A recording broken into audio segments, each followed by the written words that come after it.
PHL Season 2 is upon us, and with it comes a brand new format designed to be in step with the format of the official DreamHack Major. In this format, Cash Out and Final Round will both be used throughout the entire season, with the most important matches being reserved for 3v3 Final Round in true finals fashion. The regular season plays out over 3 weeks, with playdays on both Wednesdays and Saturday, but this time around, the days go hand in hand.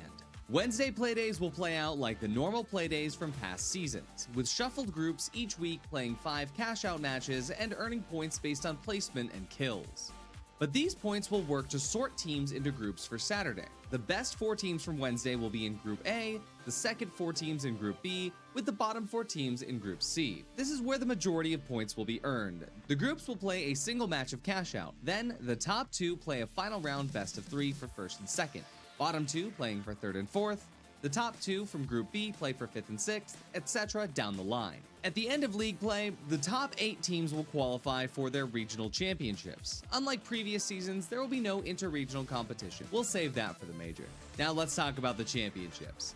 Spots 1 through 6 will be locked for champs, but 7th through 10th place will compete in a last chance play-in. The championships are going to be using the same format from day 2 of the major, with 2 stages. Stage 1 will be a series of cash-out matches with final round 3v3 matches to eliminate 4 teams, leaving the top 4. Stage 2 will use the match point system, also known as the heat system used in the major. 4 teams will play cash-out, with the top 2 teams progressing into 2 final round matches, teams earning a point for every final round win. A winner will be crowned when a team reaches 5 final round wins. Welcome to PHL Season 2. We hope you enjoy the ride.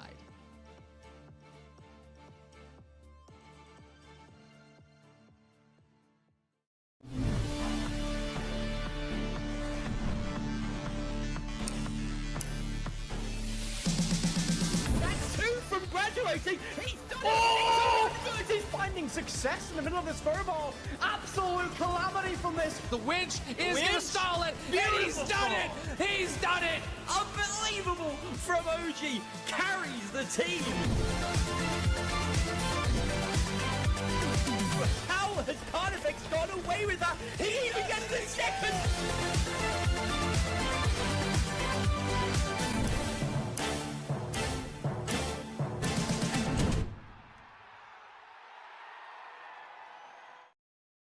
Welcome back to the final day of the regular season and PHL season number 2. Today, we're going to have the final few teams find their placements for the Champions League, even if they're going to make themselves into those Champions Leagues, if they're going to stay safe or whatever. Today, all will be decided. My name is Diana, and next to me, you guys already know this bold dude. Jerry, how you doing today?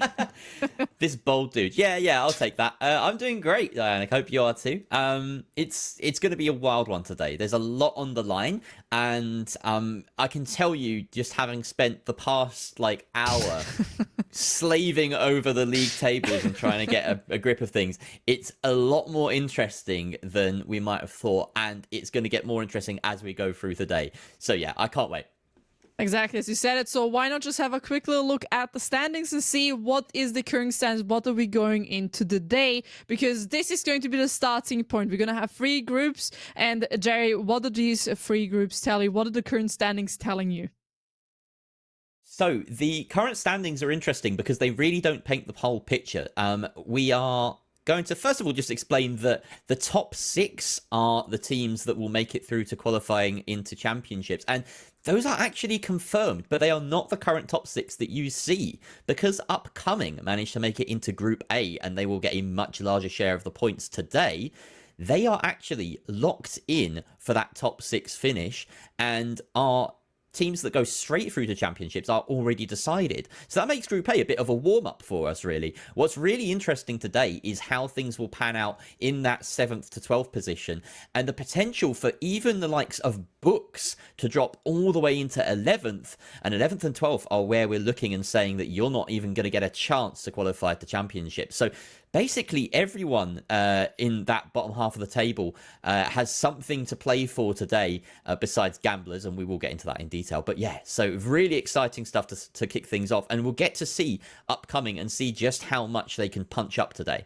Exactly, and there you go. You mentioned upcoming, and you also mentioned they're going to be playing in Group A. All the way at the top, we're going to have at the first game Team Secret upcoming, Emerald Apes and Skyline. Those are going to be our first 4 teams for the cash out, and after that, we're going to have the typical casual 3v3s. And here again, you just mentioned a little bit, Jerry, for these teams, not too much is going to happen. No, absolutely not. And this is just an opportunity for, like I said, for upcoming to really get some proper reps in with these teams around them. Now, this is a slightly less stacked Group A than we have had in previous Saturday game days, because Wednesday was a bit lopsided. Team Secret came out, pulled out all the stops. They didn't really care what was going on around them. They just came out, did the job, and won their games. They are actually confirmed for a first place finish at the end of the league stage. This is really cool to see. But between them, you and me, I think these remaining teams are quite evenly matched. I'd say Skyline definitely the sort of better of the bunch. But yeah, this really could go any way. And of course, we'll have that cash out game and then the best of 3s to follow. 650 points to play for, but in reality, like we said, it is a bit of an exhibition match, this first group. Listen, first group just to get warmed up a little bit. At the end of the day, we're still going to have a great show. All of these 4 teams highly capable and also very competitive when it comes to their playstyle. Are we going to see something new? Are we going to maybe see a team just whip out, for example, Team Secret? Are they going to try something new because they know they're going to have a guaranteed first place, or are just going to play the standards and just be, listen, we're going to play our casual, we're going to play our game. We know we're the best team here, so why not just keep it that way? Let's not give the other teams any reason to underestimate us for the coming seasons. Or are they just going to be like, we're going to, play a little bit, play the politics within the cash out game, be like, who do we want to have in our 3v3? Are we just going to let the other 3 teams fight each other? Or are they going to actually manipulate who they want to have in their 3v3s? It's entirely possible. I think, obviously, with this being a slightly less high-stakes game, I think that teams are actually just going to have a bit of fun. I genuinely think teams are going to come out here, see that, obviously, there are seedings to play for here. For instance, if we look into the real nitty-gritty of it, everyone wants top 6, but if you do get higher up in that sort of, first, second, third, fourth kind of area, then you will have slightly better matchups in theory going into it. So for instance, upcoming, they can get a 5th or 6th place here, depending on how they perform. Emerald Apes could actually finish 4th after this as well, or they could finish as low as 6th. So they want to perform quite well here today. Skyline actually could nab Fnatic's 2nd place spot as well if they perform well enough. So it's a real kind of tight one. Skyline are what? Like, I'm just looking at the standings, they're 300 points behind Fnatic, but because they're in Group A, and because Fnatic did basically, they really underperformed on Wednesday, and they're in Group C, they could be forfeiting that 2nd place league finish. So yeah, this is an opportunity for Skyline to come out and actually kind of prove themselves. Maybe they want that kind of badge at the end of the season to say, we finished above Fnatic and Alliance, like those are 2 big signed orgs. Well, I say Skyline, Skyline's also an org, but they're a smaller org, so it's a real case of like slaying the giants if they can manage to do that. They are up against Secret, and I think that's the biggest thing about this lobby. That's going to define it. Regardless of the stakes of the Playday, Secret are going to turn up and play a good game, and you just know that's going to happen. They really want to prove something here and make sure that they are basically setting themselves a high bar, making winning a real habit, because that's what champions do. Damn, Jerry. Speaking like a lion right there. That's what champions do. God damn you. Listen, I don't know where you got that phrase from, and honestly, I'm all here for it. Team Secret, again, we expect him to play really well today. It's nothing unusual, but I also want to see that fun a little bit then. Yes, winning is great. That's what champions do at the end of the day, but if you want to play competitive and if you play a game, fun is one of the biggest keys in factors. You can win, and winning is always a fun factor. Let's be honest here for a second. But I also want to see maybe a little bit here and there, some cheeky little stuff. Maybe bring a hammer, maybe bring a Guga, maybe bring something complete out of the ordinary. At the end of the day, you never know. You might find something that will work for a team just as good, but not even better outside of the ordinary. So that is going to be here our first map, as you guys can see. Cash out. After that, we're going to find ourselves in those 3v3s. And I'm just going to say this. I would love to have a Team Secret against Skyline in the 3v3s best of 3. It would be a really interesting one. I would love to see Emerald Apes in a weird way, because we, of course, got to see plenty of Secret up against Emerald Apes at the Major, and they were really entertaining, or that particular series was very entertaining. Their cash-out game was a very entertaining one as well. Woo! That's a great start from Mauser, and he lands a shot onto OG as well, but not followed up on. There we go. There's the gateway. They really want to ram home this, and we are being delivered that Emerald Apes versus Team Secret that I was hoping for. We see a bit of a response, though, from Donk. Oh, no, sorry, a crashing in as Donk manages to take down OG a second time, or for a second time they get the kill onto Secret. 2 versus 3 now, and Secret are very much scrambling. Bowser for a long time just hunting those players down from the side of Emerald Apes. We're just trying to stay alive, not lose too many members, but Team Secret was just making that a little bit difficult. Always chipping away their health from their opponents, but fighting themselves still a man down. Well, OG's now being rezzed and he's back up on his feet. That means we're all back to a 3v3. And so far, not a singular team has been completely wiped. Neither from the other team side when it comes to Upcoming or Skyline. All of them are still fighting. All of them are still in the game, as the first box seems to be plugged very soon from the side of Skyline right there. The first few bullets are coming in as well. It's gonna be punished, but not gonna finish off the kill. You're gonna stay behind cover right there. Lovely. Don't expose yourself all too much to Team Seekers. They're looking for your kill. See the Titan come out again from OG. Been really favoring this weapon throughout the season. Roma going down behind him to the hands of Mirror of Skyline. And they are not doing well in these team fights so far, Secret. They're playing quite split, but Roma gets brought back up by Elix. And now they are trying to regroup on the roof. Roma putting out some good damage and does actually take down Mirror for the revenge kill there, as the ARN in hand is making light work of these targets. There's a bouncing target in front of him. We do see the res come out from Lovely, but now Secret converging. We see all the bodies swarming and lots of damage being output.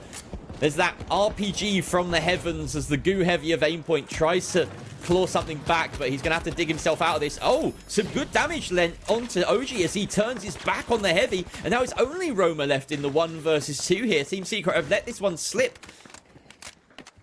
As you said, just playing it far away from each other. A little bit split there as well. Not quite focusing on the individual kills, but rather just seems like everybody had their own targets. From the side of Skyline, they made it very clear they tried to focus on individual players from the side of Team Signa. Roma, maybe the last man standing, but Elix just got himself back in the game by using a cheeky little coin, just same as OG. So they still have a little bit of time here to go for that cash out. Nothing is lost yet. On the other side, Upcoming have lost their battle against Emerald Apes, while now Team Secret find themselves yet again in the same battle. But are they going to be successful this time? They only really have one chance at this with about 25 seconds left. OG going in for the kill. He really wants to confirm this. That's a good defensive gateway set up by Mirror, and he can re-emerge at the key moment to try and cause problems. That's his glitch. But can they get the kill onto OG? No, they can't. The timer now an issue for the defensive side of Skyline. All Secret have to do is delay this long enough. That C4 preset is going to drop and stall the box. Skyline with a bit of an error there, and we see Upcoming coming in here to try and cause some problems, but they haven't left enough time for themselves to successfully third party and get the steal. They clean up Team Secret and get the wipe onto the big fish in this pond, but it's those big fish that are swimming pretty right now. Oh, they tried to come in on the third place just to be like, yeah, we just want to steal it away. The second Team Secret gets a hold of it, but they weren't quite as successful as they hoped. As you said, mistimed a little bit, and there you go. Not much time left as they find themselves in a team fight yet again with Skyline, which just keeps on going. No singular member of both these teams finding kill. As I say that, my apologies, Upcoming. Gonna lose the first member. Now Skyline still standing strong. Gonna find himself another one. Lovely with the second kill for Skyline. All up to Jordan Air now. They're the last 2 men standing from a set of Upcoming, but that team fight needs to end because the next vault is already open. And I mean, look at Emerald Apes. They're already going. They're just minding their own business. Yeah, they've made a lot of money, especially considering that they would have gotten the plug and the steal to be that far ahead, but they've also presumably gotten a fair few kills their direction as well. Haven't suffered any wipes as well, so they'll be keeping a lot of that money intact. And now they are well ahead of the pack for this next objective. They are going to open up the sightline to see. Missed the first throw. Oh, that could be costly. Does actually get the plug in the end, I believe. But they are under some pressure, and some good kills coming out here from Emerald Apes. as they are just about digging themselves out of this. Donk manages to escape, but Mauser has been lost in the process here, and Upcoming do have an opportunity to steal. Hold on a second. Team Secret was there first of a sudden fighting against Emerald Alps. Now there's Upcoming. What's actually going on here for a second? Jordan and there also now finishing off Emerald Apes, stealing the cash out for their own, but what shenanigans are we actually watching? Team Secret, first of all, being on the other side of the map, being wiped. Then they're on the end of the other side. Okay, there's too many shenanigans going on for my liking here. Upcoming, on the other hand, they just want to third party as much as they can and also stay on top of that. There we go, Team Secret yet again on the fight with Skyline. We're gonna have to make sure to get that gateway pretty safe there because that one looks dangerous. Oh no. Real misstep there. I'm not quite sure what happened, but those gateways are not in the right place at all for Roma. And Team Secret have to cross the bridge. They managed to do that just fine. They're targeting Skyline here with half their box to protect. On the other side of the map, we see Upcoming wipe Emerald Ape, so that steal will go through, or rather that defense will be successful. And Team Secret getting close in on the box. Skyline playing distance. They have the goo gun set up, so they can just easily deny this if they get a sightline on Elix, and they will do just that. No! He has a sightline still through the goo, and the steal is successful for Team Secret, but Mira can use this goo to his advantage now. Unfortunately, that C4 blows it out. The box will drop. They have to prioritize kills now, Dianic. We're gonna have to get these kills in just to make sure they can get that flip box yet again. Now, as we can see, still from the side of Team Secret, trying to stay strong here, not to give them as much space. No, any time to think, and look at this timer going down yet again for the side of Team Secret. It seems to be successful as we try to hide behind the catch-out box and play it as our cover. Up above might be open, but nobody can steal this one away from Team Secret. Skyline find themselves, unfortunately, completely out of the game, as they're also just gonna take the wipe and say, right, GG, go next cash out, because that one was horrendous. Of course, that wipe does lose them a small percentage, but they haven't really made enough progress in this game so far for that to outweigh the benefit of just resetting and getting themselves positioned for this final box. Some good shots coming out from Airshoe as Newark didn't really find himself any cover and punished for it. Hold on. Emerald Apes maybe sitting a little bit further back. What? 1 second. Upcoming got this box from the side of Emerald Apes? Because they were in the possession, but look at the money. Yeah, no, Upcoming had that. They stole it relatively early on in the team fight and then managed to wipe them as well. So yeah, Upcoming and Team Secret were the ones with the money at the end of that wave.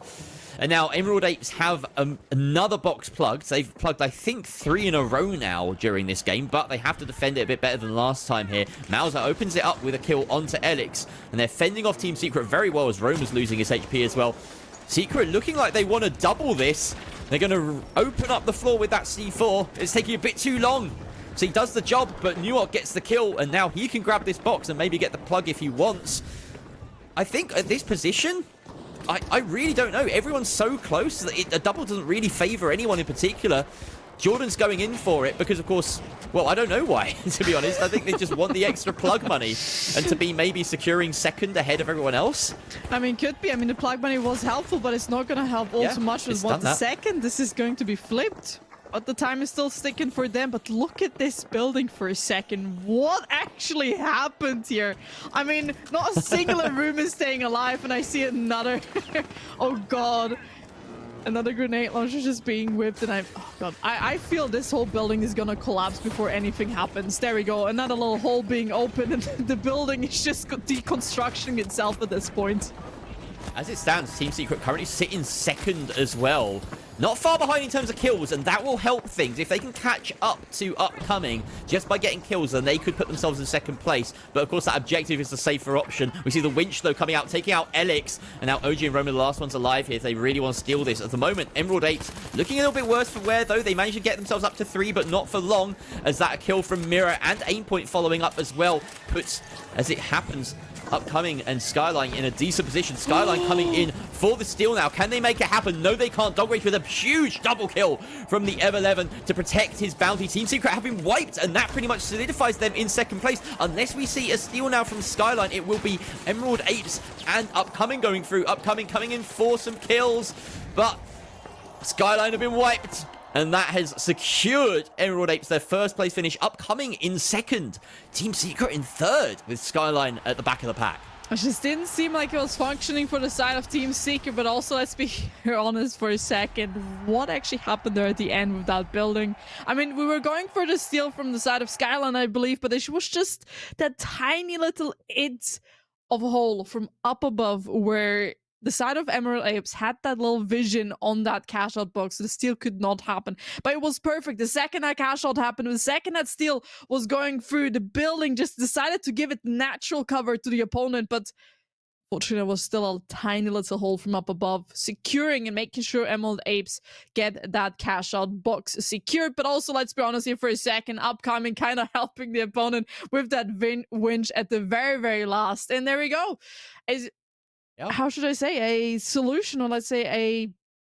God, English is not my language. Just like speaking English as your fourth language, guys. I do not recommend it. Like, that's something I would never recommend. It's far more than I have. I can only speak English. I'm one of those typical Brits that's just not got any other languages to my belt. So massive respect for all of the multilingual people out there.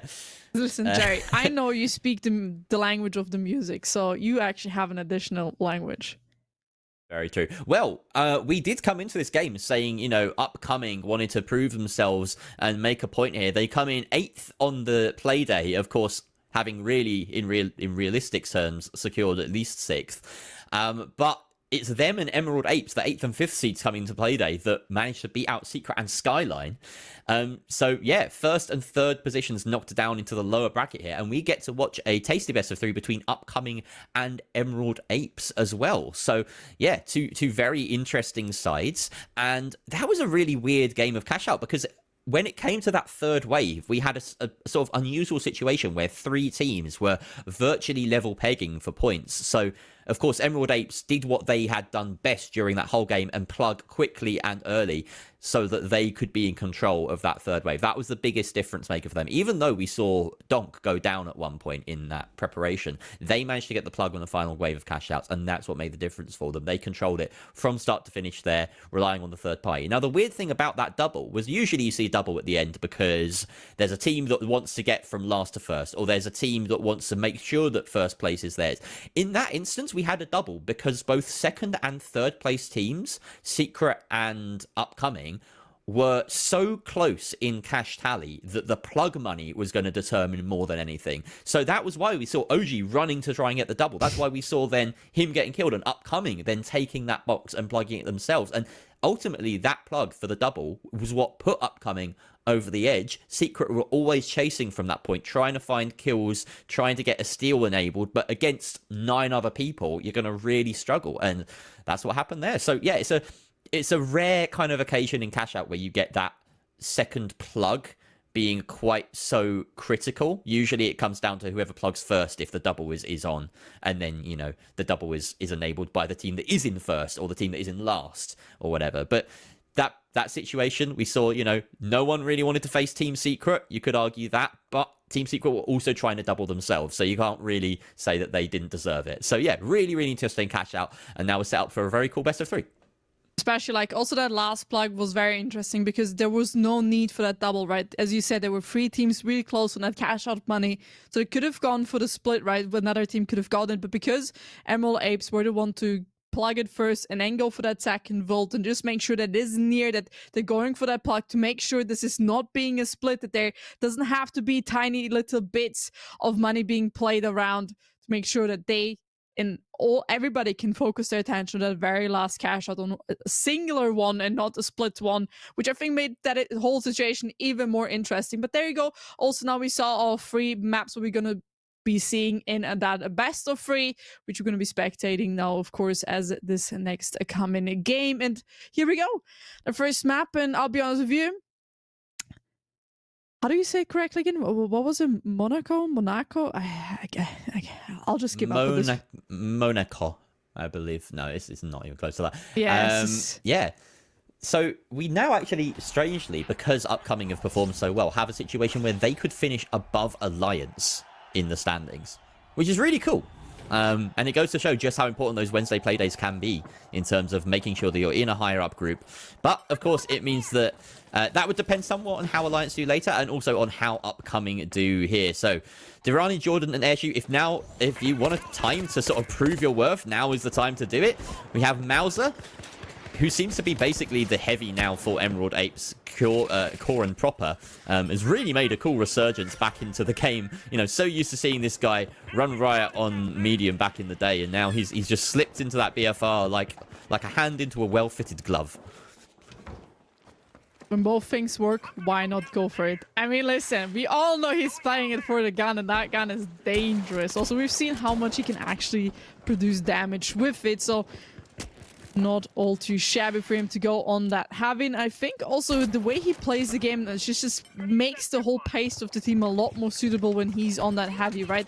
When we look at these team fights, he's always a big center of attention, but the fact that he can deliver with that big revolver just makes it so much better. Okay, a little bit of, I know, roof fights here happening on the church and on these rooftops. Yeah. I mean, they're just trying to chip away a little bit, no?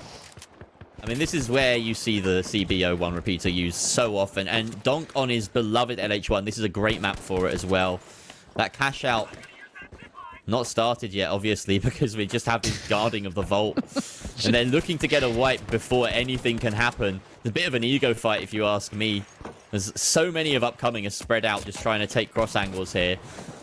There's the shots coming out from Jordan at range, but again, nothing really doing. And when you've got this level of healing, it's going to take something quite special to unpick any team here that doesn't want to just take a fight regardless of the situation. They are playing so safe and so defensive here, both of them.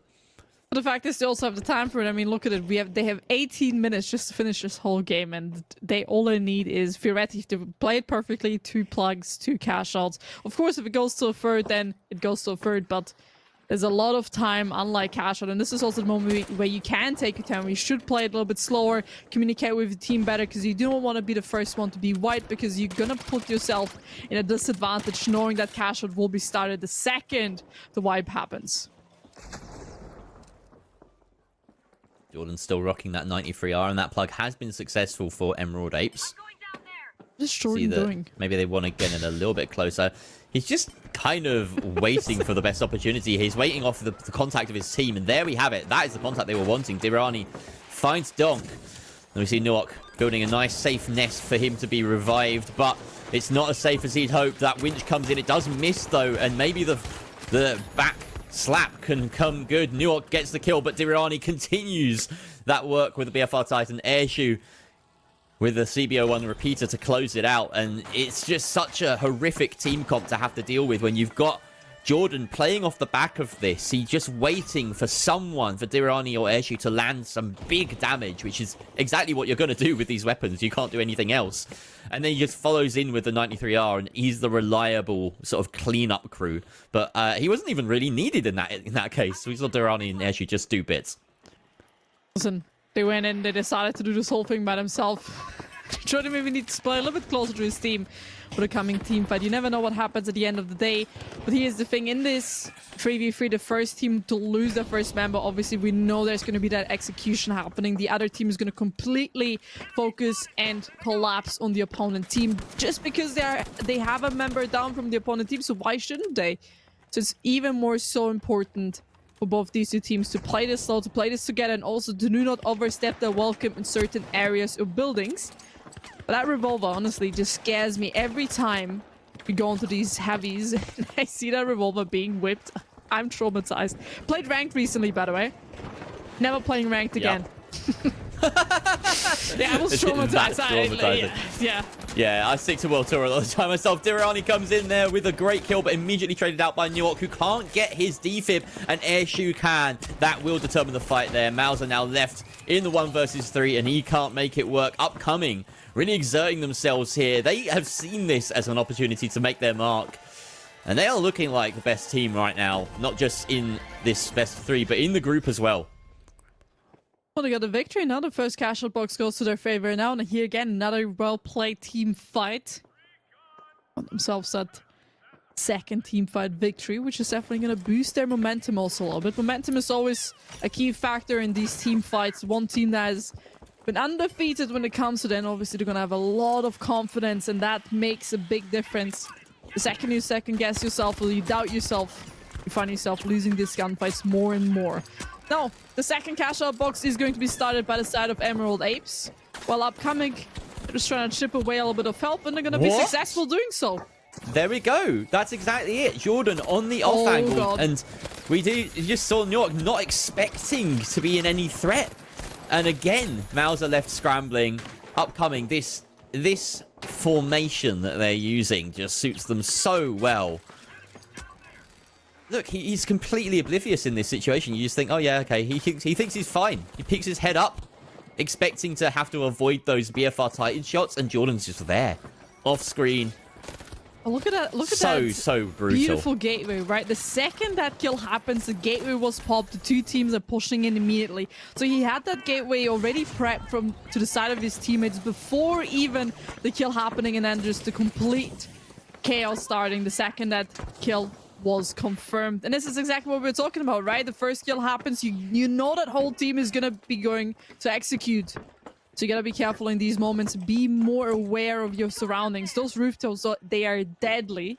And this cash out, it's gonna be a tough one. They're gonna have to first completely wipe upcoming, then go for the steal, and they would be in a benefit. But the question is, can they do this in this case? Look at this beautiful team play here. All standing together, trying to play as much as they can. Not trying to give the opponents too many 1v1 fights as we run down the stairs. Doing a lot of damage, not quite finding the kills here from both of these two sides. As every single time there's a cheeky little revive coming in. But now Emerald Apes gonna lose a member, but they're gonna trade their member back. But look at the damage they're doing. Beautiful. It's gonna be upcoming Mauser and Jordan, last two men standing, each one of both teams. Whoever wins this fight is gonna be the one who's gonna be in the advantage, right? If Mauser wins this, he can get that steal and get his team. He is the heavy and slow. He's low and he has to retreat, and at the moment the respawn advantage is in upcoming's favor, and we can see just that. They managed to get, in fact, their entire team up, and now it's effectively a 1v3 here until New York can get close, but I don't think Mauser has many days left. Here comes the attempted defib from New York, but no, his teammate coins instead. They managed to scramble themselves back up, avoiding the clear team wipe, but with only 20 seconds left, they're forced into this close range brawl again. Bowser uses his winch to try and get that box a bit closer to some cover, but it's not going to make a big enough difference. Everyone on upcoming has assumed the positions on the top of these buildings. They're gargoyling, they're making it impossible to get close to that box. Some excellent kills come out from Duriani and Jordan to wipe them out. Emerald Apes had no chance at the end, and that was a beautifully played Monaco from upcoming. I mean, Jordan here again. In that 1v1, he is dead light. He could have gone for the kill. He knew that Heavy was low, completely deciding to follow the team and just wait for them to coin in or even go for that revive. Those little micro decisions, they make the difference at the end of the day, and throughout the whole time they had complete possessions of that cash out, so they didn't even have a chance when it comes to the side of Emerald Apes. And so far, honestly, they're showing themselves on a really, really good side. Yeah, and Emerald Apes will know that that was not their strongest showing as well. They had a couple of instances there where we even saw it in first person, just a few missed pieces of utility and a few poor missteps as well, costing them team fights. The one at the very end that sprung to mind there was just before Mauser almost got wiped. We tuned into Donkrage and saw him land most of his H+ infuser shots into the side of a goo blob, and you know, he's trying to get his teammate who's just in there, but he can't get it. And over the course of a fight, that does cost New York his life. That does mean that Mauser has to retreat on like 1 HP. And it's just those little things that don't seem to be going well for them. And upcoming, on the other side, they're playing a kind of higher risk strategy. They've got the BFR Titan, they've got the CBO1 repeater, but they're making it work. They are passing the skill check, and that's just flattening an Emerald Apes team that are going for a slightly more reliable team comp, but making these errors. So, you know, you're supposed to kind of go for this style of play if you're Emerald Apes, so that you minimize those errors and over the course of the game can kind of grind out the results. But these star moments from upcoming are really causing them problems, and Emerald Apes are just not adjusting. So they've got to hope to adjust here as we go into Fortune Stadium. I would say Monaco has a lot more of those opportunities to just come out of nowhere, land a few big shots.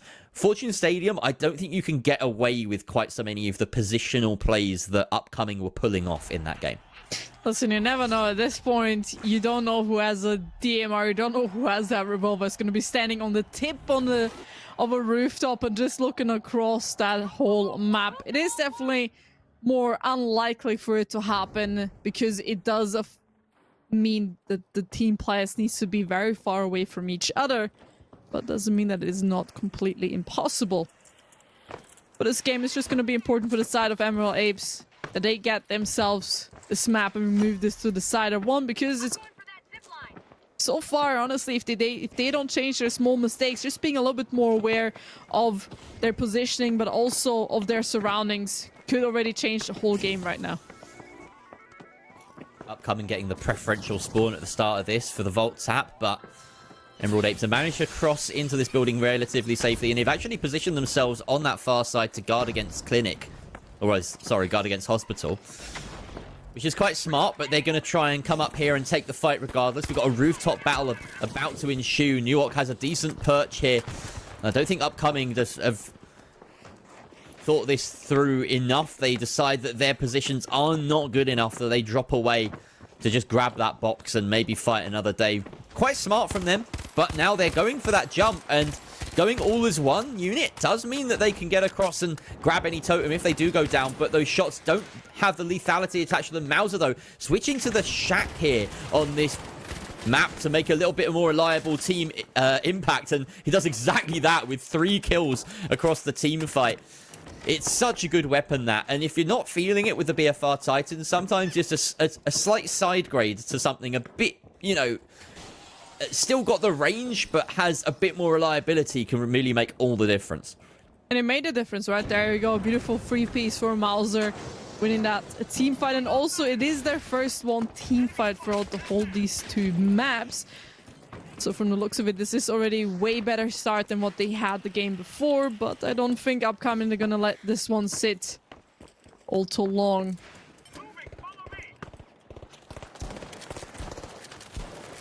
It's a decision here, right, for Upcoming. Do they try and find a pick from distance, which they've been very adept at doing? That said, Diarani is off the BFR himself. He's on that SA. Or do they go in close? And of course, with that lineup, they're going to go in close. Nuok, though, finds the opener already, punishing Jordan, who had such a good Monaco. And instead, he's the first to go down. Diarani taken out, Airshoe taken out. Upcoming swept aside there by Emerald Apes. So finally found a bit of their mojo here on a very different game, as everyone's kind of moved to these more close range weapons across the board. And we're seeing Emerald Apes start to really tick.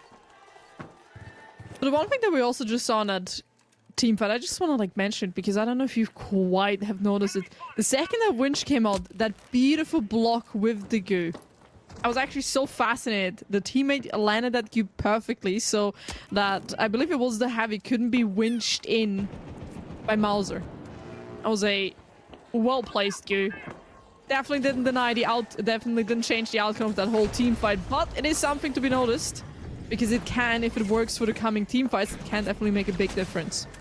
Fox dropped down to the bottom floor here, and a last chance at redemption here for Upcoming, but the shots come out onto Airshoe mid-steal. And really, you can only see this fight going one way now. Jordan last alive. He might try, but he's not going to make any difference. Does actually get a kill onto Donk Rage's opposite number, but that, I believe, was only the first death that we've seen for the side of Emerald Apes in this game. So really convincing first cash out for them. I just want to say, Mauser just did another free piece. Yeah, you're right. So he must be on, what, 7? 6 kills, that is. Incredible. He just completely have wiped any kills in the middle fight. So basically, he just completely wiped one team twice, but just being himself. Yeah. So... And that second fight, that last fight didn't feel like it mattered too much because it was that last-ditch attempt, but it's a massive confidence booster in this series for him. And, I think that now we've got ourselves a game, which I was not ready to say any point earlier in this series. So yeah, this should be a real close one for the rest of it. But here's the thing, like, even if it didn't matter for the whole standing, it did matter for the momentum, right? This is something that we talked about for upcoming in the game before, in the map before. Even if it is just Mauser getting all the kills, right, currently being on 6, so 2 completely team wipes.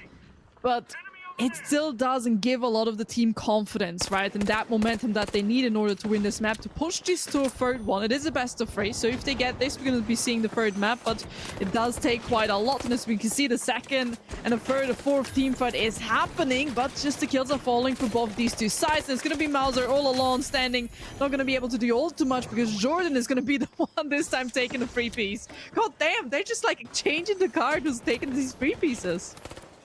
And I'm going to have to check once we get back in off this replay, but isn't the vault, like, miles away?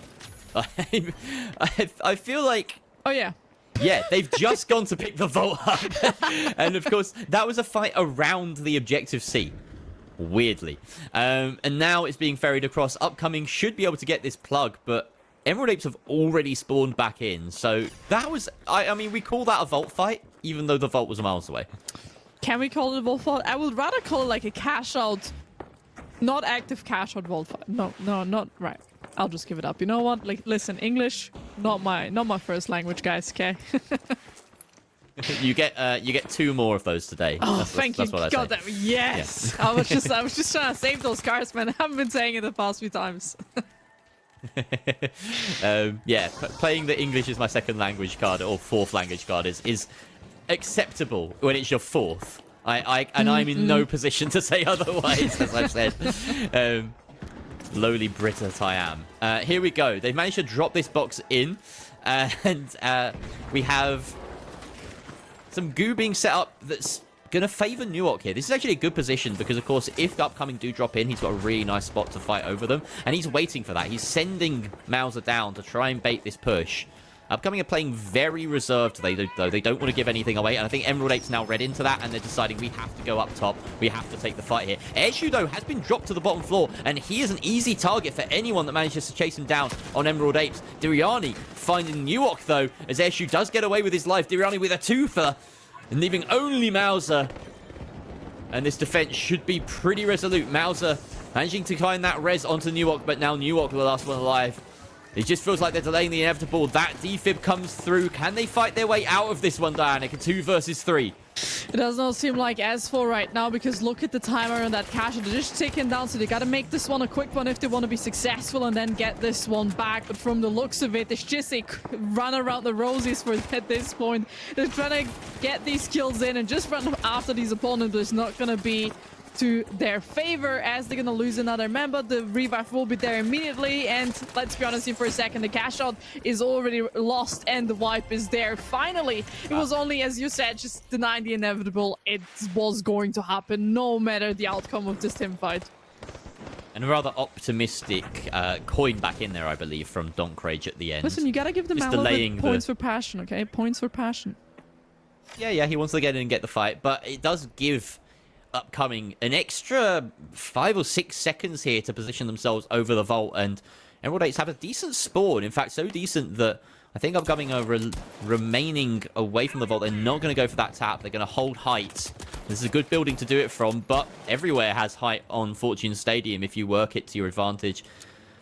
And Emerald Apes just waiting in Sector 1 for the eventual cross. There is the tap from, I believe that was Jordan on the light at the bottom.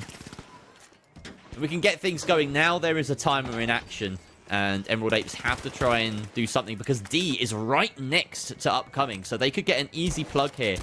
Emerald Apes' position doesn't really matter too much right now. They need to close this gap. Ooh, look at Mauser. It does seem like that he has not been noticed. got And a he box. yoinked it! Oh no! He got away with it! It seemed like that they had no idea that he was there. How did he steal the cash out? And from the looks of it, he's gonna try to plug this one. It's gonna be the first miss. The plug is there immediately, but look at the damage. Upcoming doing great damage so far. Gonna find also the first opening pick in this team fight. They know they want to go for this res, so they're gonna try to keep that totem beneath their watch. And I mean, what a moment.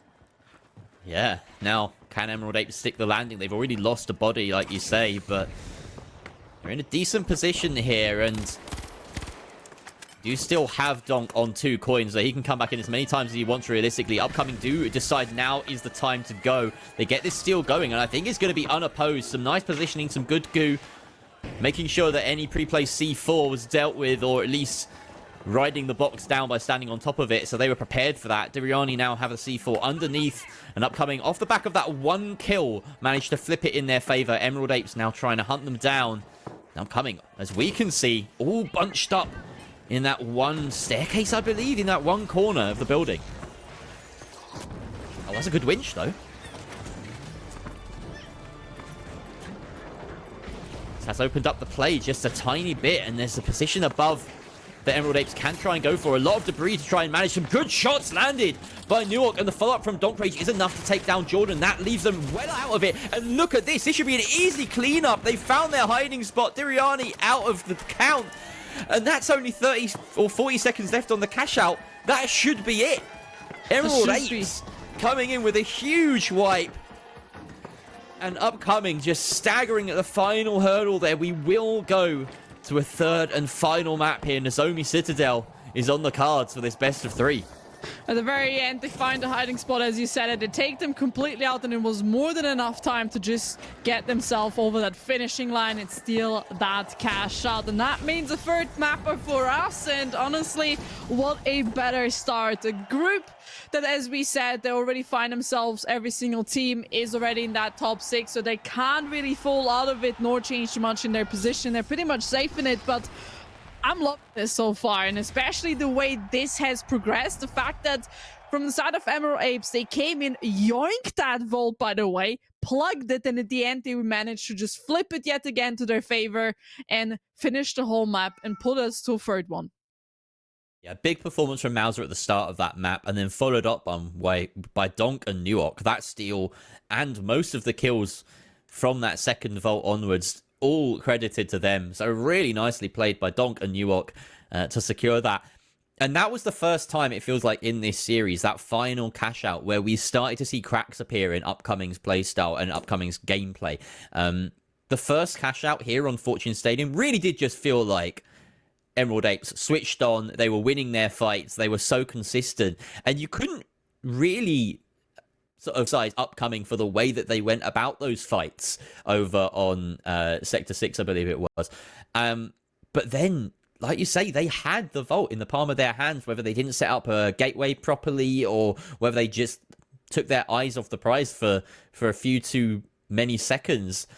Newark and Donkrage knew what was on. They knew that they had the opportunity to get that steal of the vault and plug it. And then there was that setback. You know, they were taken out by, or it was Donkrage was caught out on the staircase, and they still recovered from the 2 versus 3 to then get themselves all back up, get the steal, and then that final push. It really did feel like Upcoming just kited so poorly. They weren't hiding in excellent spots. They were just kind of in corners playing prop hunt, and then as soon as they were found, there was no chance. They were boxed into a corner, and everyone on the side of Emerald Apes were moving as a unit, as a team, to just out-damage them, win the 3 versus 1, win the 3 versus 2, and get the steal. So Upcoming, a bit of a misstep at the end there. They'll hope to kind of tighten things up, because that really is, like I said, the first time they've looked weak. It did, but it also here again gives Emerald Apes a lot of momentum, right? And it was a great team fight for them. And so far, when we compare the first to the second map, there's been a huge improvement when it comes to the side of Emerald Apes. So far, their learning curve and their improvement throughout the games has been higher than from the side of Upcoming. But the question is, this is the final last map. Who's going to be the victor coming out of this? And the first team fight is already happening. And right now, Upcoming, they look a tiny bit better, but that res is immediate there. The goo as well. The bullets are flying and connecting from the side of Upcoming as they find another victor for their name. And look at the damage being disposed. Mars are down, and the next one to fall. Upcoming winning the first team fight and also getting the vote. Jordan putting on a bit of a masterclass there with the M11. He switched to it for Fortune Stadium, and we didn't really get to see him strut his stuff, but here's what he's made of. He's not just a 93R clutch, this guy. He can do many things. Now he gets started only via half of the map. I love this site as well. The rising platform in the middle. There's just so much tomfoolery that you can get going. Nice gate pads to get their team into a decent spot.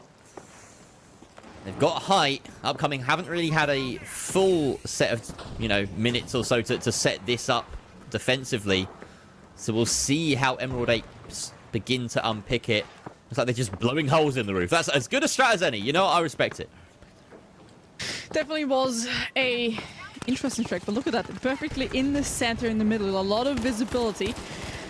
And there we have it, the next team fight happening. A lot of damage being disposed by the set of Emerald Alps, and these Swans are also connecting. Upcoming, losing their heavy now as they try to recover and just run away. And the whole round the corner, the Goose immediately there. He's just trying to stay alive. The question is, who is the better sprinter? Who's running the marathon? Oh no, he just... Oh god, this is... He's going to die a death in 1,000 cuts. That was just...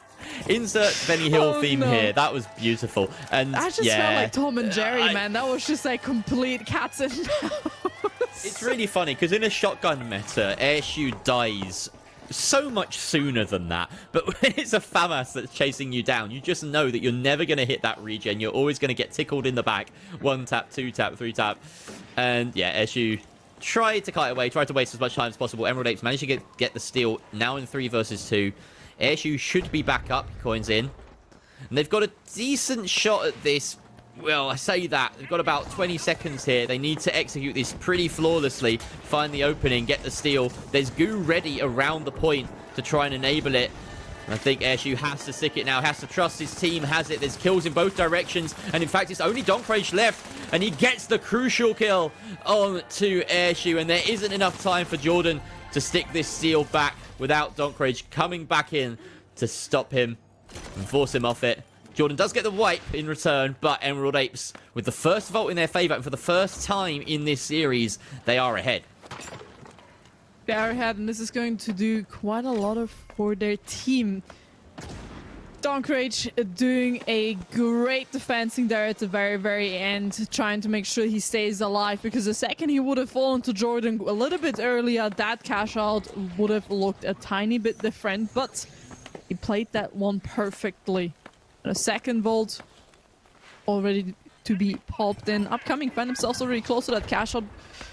They're just trying to defend it there a little bit, but also here look at Emerald Apes getting that touch on, starting this enhanced moment as the Goose are just flying and just creating a lot of cover. And as Upcoming, they're gonna have to find a way around these Goose to just deal damage. Oh no! Very last second, a Goo into the face. The damage will be done to ourselves rather than to the opponents. Donkrage will walk away with a cheeky little kill right there. Thank you very much. The damage may have not been mine, but I take the kill very much. And now it's just a close down.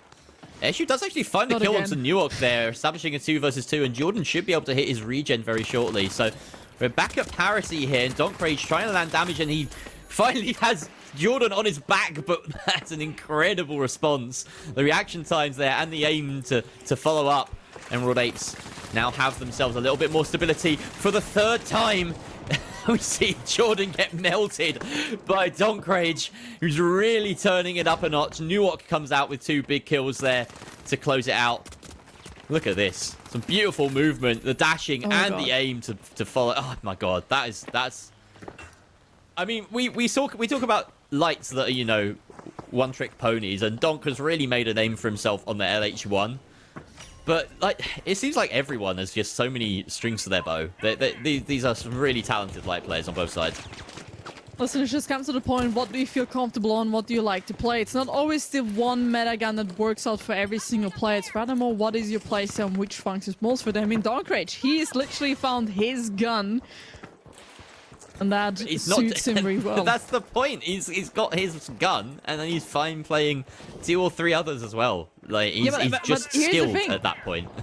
That totally, there's the one point that we have to skill, but when it just clicks, it's just a different feeling when you know, okay, this is the click, This gun is my gun. It will be till the very end, till I die. And he's doing so much damage, so much greatness with it as well, right? Every single team fight, he has an impact. And this is what we gotta be looking out for. Those kills, those moments of delay, all of them impact the team fights. And he's doing a great job of just being that light player that is never to be left out of a team fight. And look at it here again. Beautiful range coming through. A lot of damage. The kill happens as well. We're using a little bit of cover right there. But the res was successful. The 3v3 still stands. Donkrage is dashing in, trying to do as much damage as possible. Look at the health from from upcoming. They may be resing not up again, but holy.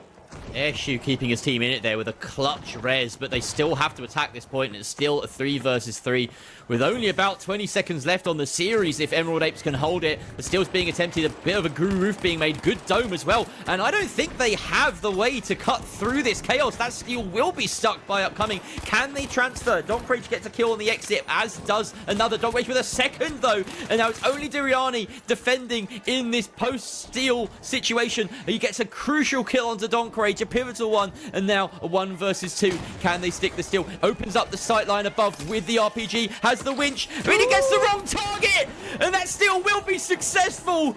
Newark finds a way. Mauser just chunky enough to block the claw, and Emerald Apes take the series 2-1. What a thrilling match to start our day here. This is why you never skip leg days, ladies and gentlemen. God damn, like, that winch was definitely going for that cash, but unfortunately, Mauser beautifully standing in the way, making sure that that one is not going to be stolen away. Very last second, getting that flip. And here again, boys, this is why you never skip a leg day. I'm just gonna say it, just gonna put this up in the room. I know he did not skip that gym day. It's a good line. It's a good line. Say it twice. It's I'm really impressed by just the standard of play. That was a really impressive game from start to finish. Everyone, it felt like, had a moment in the spotlight there, and yeah, really spectacular finish as well. Like possibly the play of the series, to round it off. So you couldn't have asked for better in terms of entertainment value. But holy, I really did think that Diriani was going to do it there. That was a rough steal for upcoming to try and secure. Obviously, when you're boxed in like that, you have walls around you, you have goo around you. There's nowhere you can really winch that box out to make it easier or harder to steal. They managed to secure it, but then getting out of that hell in a cell when you've got Donkrage on the other side of it, he picks up the kills, and then, yeah, Diriani so close to actually producing the heroics at the end, but he had to hit the mark. He had to hit either the box or the man stealing, but he hit the one guy out of the 3 targets that he didn't have any aim to do so. So yeah, really, really unfortunate for him. You got to credit Mauser there for just being a chunky lad. Like we said, he won the game for them with a nice little body block at the end.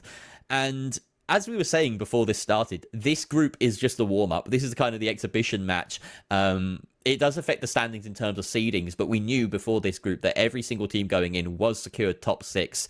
Upcoming have done themselves proud. They've got themselves a second-place finish, which puts themselves their team pretty high up, and depending on how Alliance do, they may finish in 5th place above them. So we'll see how that plans out when it gets around to Group C. But Group B is the real headline today. There are some crazy games, and from this point on, the stakes are so high, Dianic. Absolutely. But before we go to Group C, B, my apologies. God damn, I'm already at the end of the day. Before we go to Group B, I would say we're going to throw you guys into a quick little break because, listen, we're going to get these players ready and then we're going to have a quick look before the game what's actually going to happen. But before I send you guys on to a break, who's sponsoring all of this? And you guys know it's Broxton. Thank you so much for coming in. Our sponsor who's making all of this possible and also providing for the cash prize. And listen, who better than Crash to come in here and be our sponsor? Thank you so much. Always glad to have you here at PHL. And also was lovely to cast with him, by the way. He joined us on a cast recently last week and was a very interesting. He provided a lot of knowledge and intel, which definitely lifted up the cast. But hey, I said it. Break. Get yourself something to drink. A little bit of a cheeky popcorn. Group B is going to be interesting, so don't run away. We'll be right back.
Group B, where most of the things will be now decided. The one group where everything will be at stakes. Now, listen, Jerry, you've already teased a few things here, what's going to happen in Group B. And I know you have the stats ready. I know your fingers are itching, you tingled, right? Your fingertips are tingling. So let's have a quick look at the standings, what the current standings are. Here again, those points are already coming in from the previous game, so there has been a little bit of a movement. But Jerry, tell us, what does Group B mean for the standing? It means everything. It's the difference between qualification and elimination, specifically for Pulsar and Knives Hammer Brisket. Now, this group is consisting of exactly the bottom 4 teams on the table right now. Gamblers, Pulsar White, Knives Hammer Brisket, Gen G. Unfortunately for Gen G, they are so far behind in points that they are effectively eliminated. They are playing here to fill out the numbers and maybe play spoiler to anyone above them. Gamblers are also, funnily enough, locked into finishing somewhere between 7th and 10th exactly, which is the same bracket that just puts you through to the last chance qualifier no matter what. So those 2 teams are here for the shits and giggles, we'll say. Pulsar White and Knives Hammer Brisket, they basically need to outperform each other. For Knives Hammer Brisket, they must finish 2 places higher than Pulsar in this upcoming group that's about to play. So that means that Knives Hammer Brisket have to knock Pulsar into the lower bracket. They have to make sure that Pulsar finish 3rd or 4th, and they themselves get through to the upper podium spot of 1st or 2nd. If Pulsar come through with them, however, there is still hope of them finishing 1st and maybe even knocking the likes of Books and Krusty Crew, who are to play later on, into the Devil's I don't even know what to call it at this point. The last place spots. Devil's advocate at this point, yeah? Yeah, maybe, I don't know. I was going to call it like the Devil's and then rude body part. But I don't think that would have made a lot of sense. So now we're going to tune into the game, and we're just going to see if specifically Knives Hammer Brisket can carry them strolls through here, or if Pulsar White can protect their lead. That's going to be the most 2 interesting positions here. Can they make it happen, or they're just gonna go through, or are we just gonna see a complete upset? Most of the things will be decided in this cash out, how things will proceed. Now, the first few kills are already happening upon this map. As we can see, Gamblers, they're standing strong, finding themselves the first few picks, but also doing a lot of damage here to Pulsar White, and that's the team they need to be going to that top 2. Right now, not looking all too great, as they have been completely wiped. And on the other side, we just have a cheeky little fight against Gen G with Knives, Hammer, and Brisket. Again, a team that's completely out of meta, just plays what they like and what they feel. And also for their side, it's completely working, because look at it, the Hammer Man, the comically large spoons, making their 2 victims. And Gen G has been wiped and removed from the board. So there we go, Gamblers and Knives, Hammer, Brisket so far, and it's a good start for them. I'd really like to see where Pulsar White spawn, whether they're going to be coming into contact with Knives Hammer Brisket. It looks like they will, as they have come right near to this Citadel, or rather Nozomi's side, and ready to try and take on the data center that Knives Hammer Brisket are defending. We've got Perzon on this revolver. Now, Pulsar White, a team that we didn't really expect to be struggling down here at the bottom at this point in the season, really having to fight for their right to be at the championship. But that is the situation that we're in. Can they make it work? We see them trying to climb this building here, but Knives Hammer Brisket have had plenty of time to set up, and we know what that goo heavy can do. Can make it an absolute nightmare to attack any given point. And also, especially this bomb site, this does define a little bit of close range, right? Just look at how they've completely cut themselves off and trying to make sure that these opponents are coming close to them and not the other way around. As they're patiently just now still waiting in that one room up above. They have that vision, but they also have those deadly knives who could deal so much damage. Now, the player has been completely revived so far. Knives Hammer Brisket, they're the team standing a little bit stronger right now, but that can flip any moment. Look at that comically large spoon. He's just waiting for somebody to come near his spoon, completely take him out. Giving themselves a couple of options here, but that's a great little flank there. A backstab from Devil's Work. He sees that it's not going to pay off, though, and dives straight out. That glitch is going to hold them back a little bit longer, and this steal is not successful.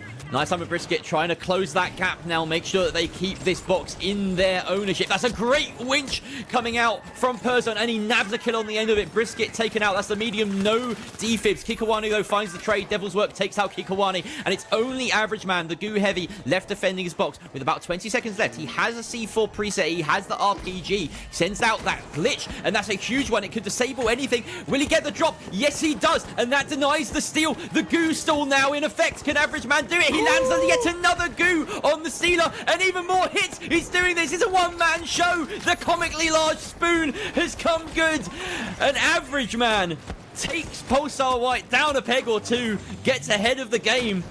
This is exactly what they needed.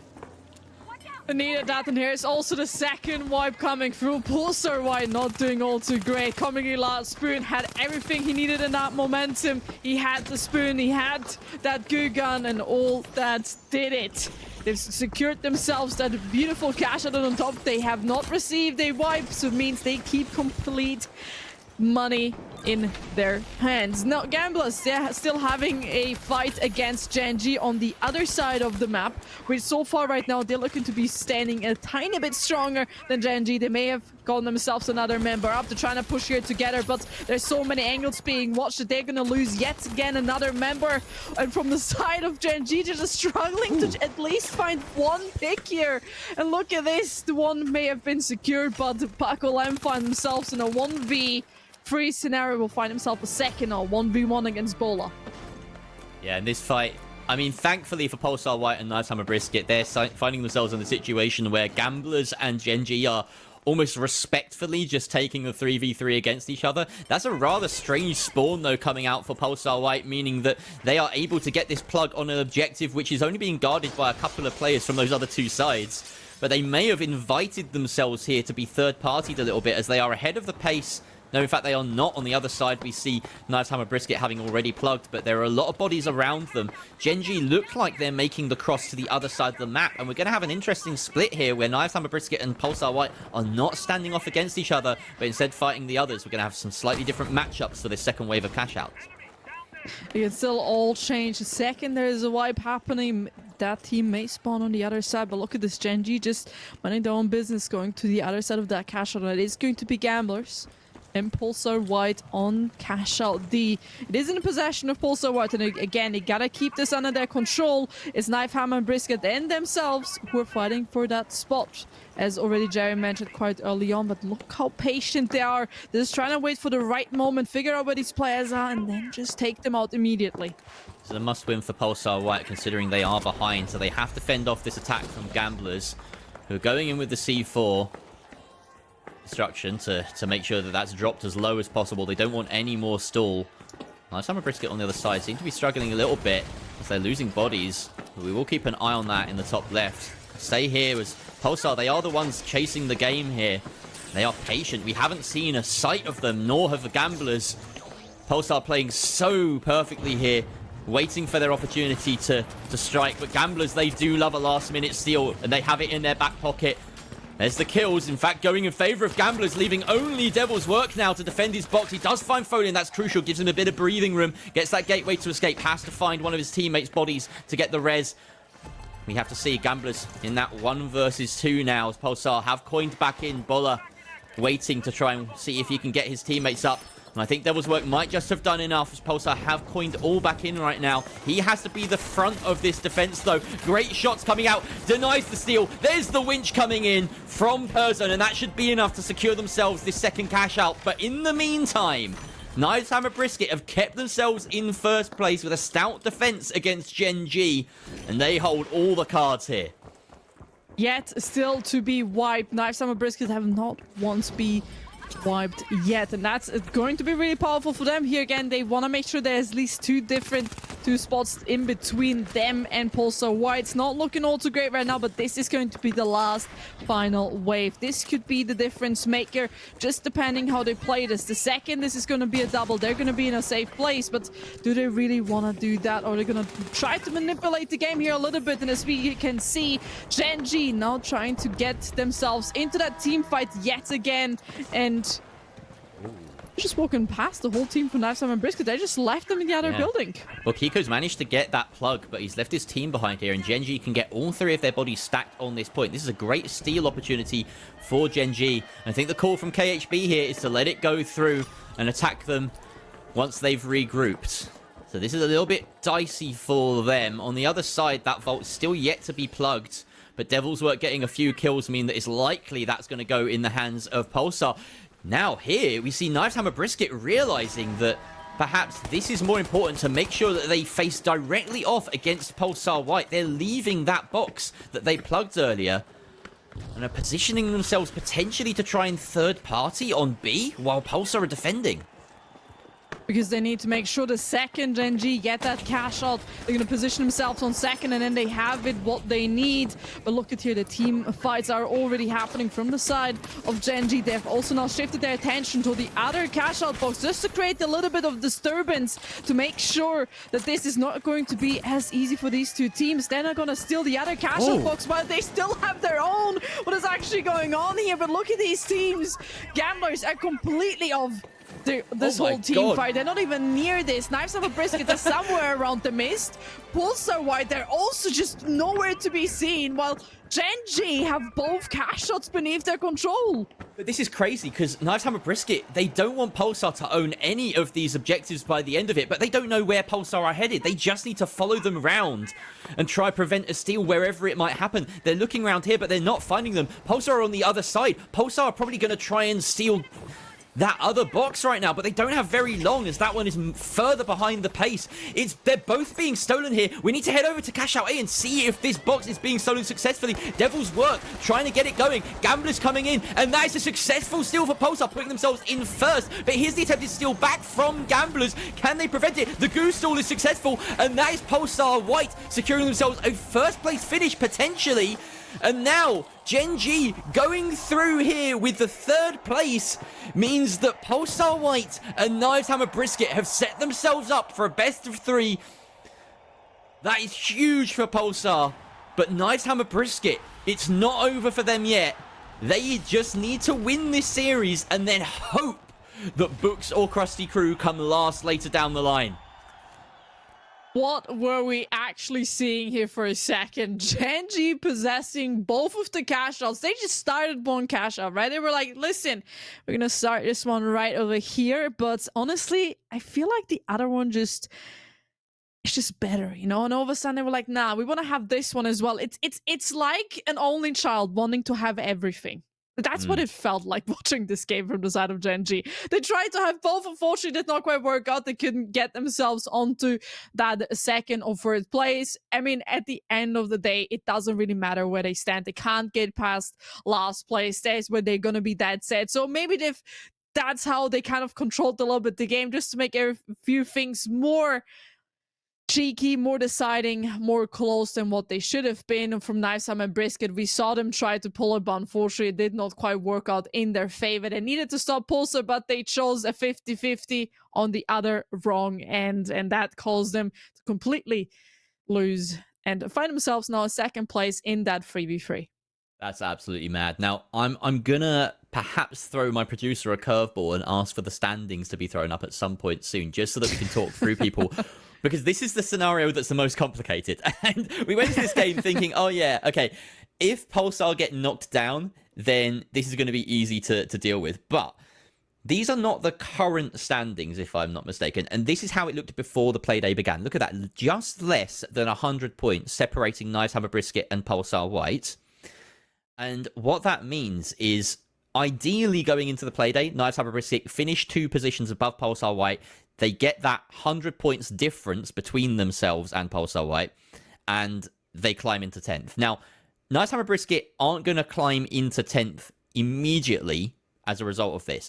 It will depend on Books and Krusty Crew later on, because they are in Group C, they have less points to play for, and they could finish the day on fewer points. Either one of them could finish the day on fewer points than KHB, but that relies on KHB specifically winning this best of 3 against Pulsar White. Neither team here are safe for the championship. In fact, they are basically playing for their possibility to progress. if the next game plays out in their favor. And that's the thing. You never want to be hoping for an opponent team to do that, what you need in order to qualify, but they don't have any other choice. Hope and possibility is the only thing that they can hope for in this best of 3. And honestly, I think we got a pretty good game on our hands here. Nice and Brisket and Poster White both have something to fight for, even though they have to rely on the next group to play exactly in their favor for them to make it. It's still something to hope for. Now, I will be quite honest with you.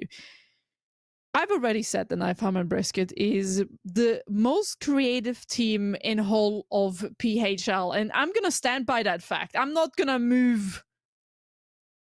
take away that fact from them, and that's why I believe this is going to be so much more interesting, because it's not 4 teams against each other, it's just 2. And that commonly large spoon, we've just seen what it can do in a 3v3 scenario when there's no interference from another team. It's deadly, and it's crucial when it comes to that objective. Yeah, it absolutely is. I've done a little bit more maths, as you'll be. I'm sure everyone at home will be really glad to know that I'm going to talk numbers again. Pulsar, I believe, if they win this series, they have confirmed their spot. KHB, obviously, if they win their series, they have not necessarily confirmed their spot. They need to see if Krusty Crew or Books go through or fail. And of course, that is a distinct possibility, because need I remind you, Group C right now is Books, Krusty Crew, Fnatic, and Alliance.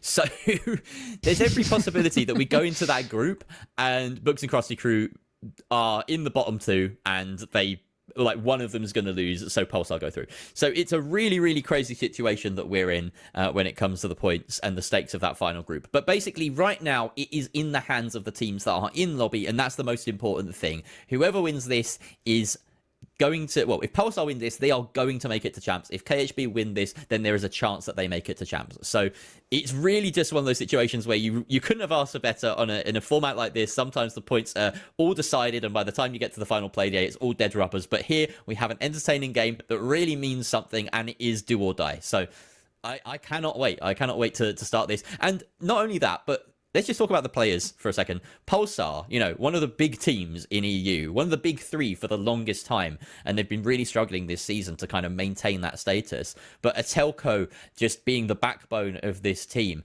and like bringing in Devil's Work as well as a new player. This is a team that really play proper finals in inverted commas. If you're going to be one of these meta sheep, that's what they're not meta sheep, but they are the people that are kind of the flag bearers of that in a sense. And then KHB, the exact opposite, right? We've got the sledgehammers, we've got the throwing knives. It's just absolute chaos, and I could see Pulsar losing a best of 3 going into that kind of style. It's absolutely possible. On paper, you think Pulsar should win every 3v3 that they play, really. They haven't had the opportunity this season to really shine in the kind of cash-out format, but when they've come to 3v3s, they've been a little bit better. So I think here it's definitely up against it for KHB. They really have to pull out all the stops and maybe even stray a little bit from their established no meta, because sure, it's off meta, sure, people aren't used to it, but they are a known quantity. Everyone knows exactly what Average Man's going to be running, and everyone knows exactly what Kika 1 is going to be running. It's all going to be the same. So maybe just throwing a little bit of an extra spanner into the wrench is what will work against Pulsar in a best of 3. Here's the thing, because their whole composition is out of the ordinary, it gives them a huge advantage, right? All of these teams, when they scrim, most of them just scrim against the ordinary, right? They have a winch, they have a dash, they have another he'll be medium, right? So they have this whole standard thing, and all of a sudden you get against a team where that's not the whole, that's not the case right here. And they have to think outside of the box while being in that team fight. And also these maps are going to make a huge difference what is actually going to be useful from the side of Nighthammer and Brisket, right? We have Seoul, then we have Nozomi Citadel and Skyway Stadium. And I honestly believe that all of these 3 maps could provide a huge advantage for Nighthammer and Brisket, depending on on the cash shot that they choose to play, right? Because these cash shots are inside of building, that hammer is going to do a lot of damage, right? That goo gun is going to do a lot of stuff, as we just saw in that last game. The question is for Pulsar White, can they play outside of the box? Can they, and have they scrimmed against Out of the Ordinary that mid-game, in all of that midst of that chaos, they can make it work? For them, it's a qualification. For Knifesam and Brisket, it's just a hope. We are Soul under construction. And we have Pulsar White in orange. Knifesam and Brisket in pink on the right side of the screen. And we do have a hospital spawn for the objective as well. So that's definitely going to be in the minds of players as they come in here. Is that an option? We see Pulsar positioning themselves right now to guard against that plug on the side of construction. As don't be fooled by the overlay. We will get that sorted. But we consider, yeah, they're definitely wanting to hold off here, Pulsar. They're making sure that Knifesam and Brisket can't bring it to construction, can't construct a goo fortress around it. But now they know that they just want to go in and get the kills. Exactly, and there we go. The execution is happening, but Pulsar White is the team that's taking the most damage right here. Knifesam and Brisket losing a member all of a sudden. Look at Devil's work, and he is doing so much. A triple kill for him to decide the soul alive. Knifesam and Brisket completely gone done and dusted, while the other two teammates trying to help each other up from the mids. It's Devil just said, got you boys, don't worry. It's all 3 kills, and also the vote's going to be tapped and going to be moving to the next cash out. Yeah, apologies, we didn't quite catch that. It was over and done with in a flash. And we can also see, interestingly, I've just picked up on it, Perzon running the charge and slam. He's taking a leaf out of Ruby Labubu's book and seeing that the goo heavy is best dealt with by this much maligned specialization on the heavy. So I'm hoping for some charge and slam heroics, some real moments of brilliance. Oh, what a fantastic log bolt there. Trapping Kikavani on the sky bridge. Being finished off by Perzon. That is a brilliant move. An average man left alone here, trying to attack this point. Pulsar White very much on top of things here. Average man. They're going to take their time trying to kill him. They don't have any reason to speed him up here. Maybe he thinks he can get away and get these coins back and give his team maybe a slightly more advantageous spawn. If there's anyone that can prolong their lives, it's a sledge goo heavy. But no, Devil's work, again, making light work of this team. In fact, KHB have coined back in. Perhaps a risky move there. It's just going to set him back a little bit, right? They've coined in. They're going to have to wait for the heavy. Now it's 15 seconds, but they can't do anything all too much. While Pulsar White, they can just chill and wait out. At the end of the day, their cash out is beneath their possessions. But the question is, how is Knifesam and Brisket going to get across that? When you've got the BFR Titan, I really want to take a look at Perzon as well, because he's going to be the one sniping them as they cross. Oh, yeah. And he's got this lock bolt in hand, so this is going to make it even harder. This is the perfect tool for holding people at bay, but a really nice use of the utility there from the light to get them across. And now they actually find themselves in a clean 3v1. Devil's Work has that escape gateway, as all good light should on defense, but Kikawana chases him through it. And now a 3 versus 2 for Knifesam and Brisket, with not long left to try and steal. Atelco and Perzon setting up shop on the very top. Knifesam and Brisket looking to try and find their way up and get the steal, but the time is ticking. They bring it down a level. They bring it down 2 levels. The goo is starting to be constructed, but this is like fish in a barrel here. Perzon finds the kill and the smash. Slams down on Brisket. Finishes him off. And yeah, get out the boombox. Celebrate, my man. That's a beautiful 3k for the heavy. You love to see a charge and slam kill in the year of our Lord 2025. Listen, the music is playing, and the music is playing for the side of Pulsar White. I mean, look at this. That revolver just doing so much damage, and in the end, he got also the cash out with it. Perfect execution there when it comes to the side of Pulsar White. Well, Knifesam and Brisket, unfortunately, weren't quite able to close out the first one, so they're gonna have to be a little bit more careful. But it is a best of 3, so it's all still pretty much open. Nothing is decided yet, but that first cash out did not look all too great for the Knives. No, it didn't. Wow. All right, God. we have some brilliant control being exerted here by Pulsar as they're just holding on to construction. We see Average Man trying to protect himself with a couple of goo globules. but they do have control of the box, and they're probably going to look to bring this round to C. That is an excellent point. In fact, based on Average Man's behavior in the past, I can tell that this is one of his favorite points to attack C, because he's got that sneaky little move where he goes outside. You saw it firsthand a few weeks ago, Dianic, and you know, outside the back of the billboards, builds a little pathway up to steal it. But if he's defending it, I'm sure he has even more tricks up his sleeve for it.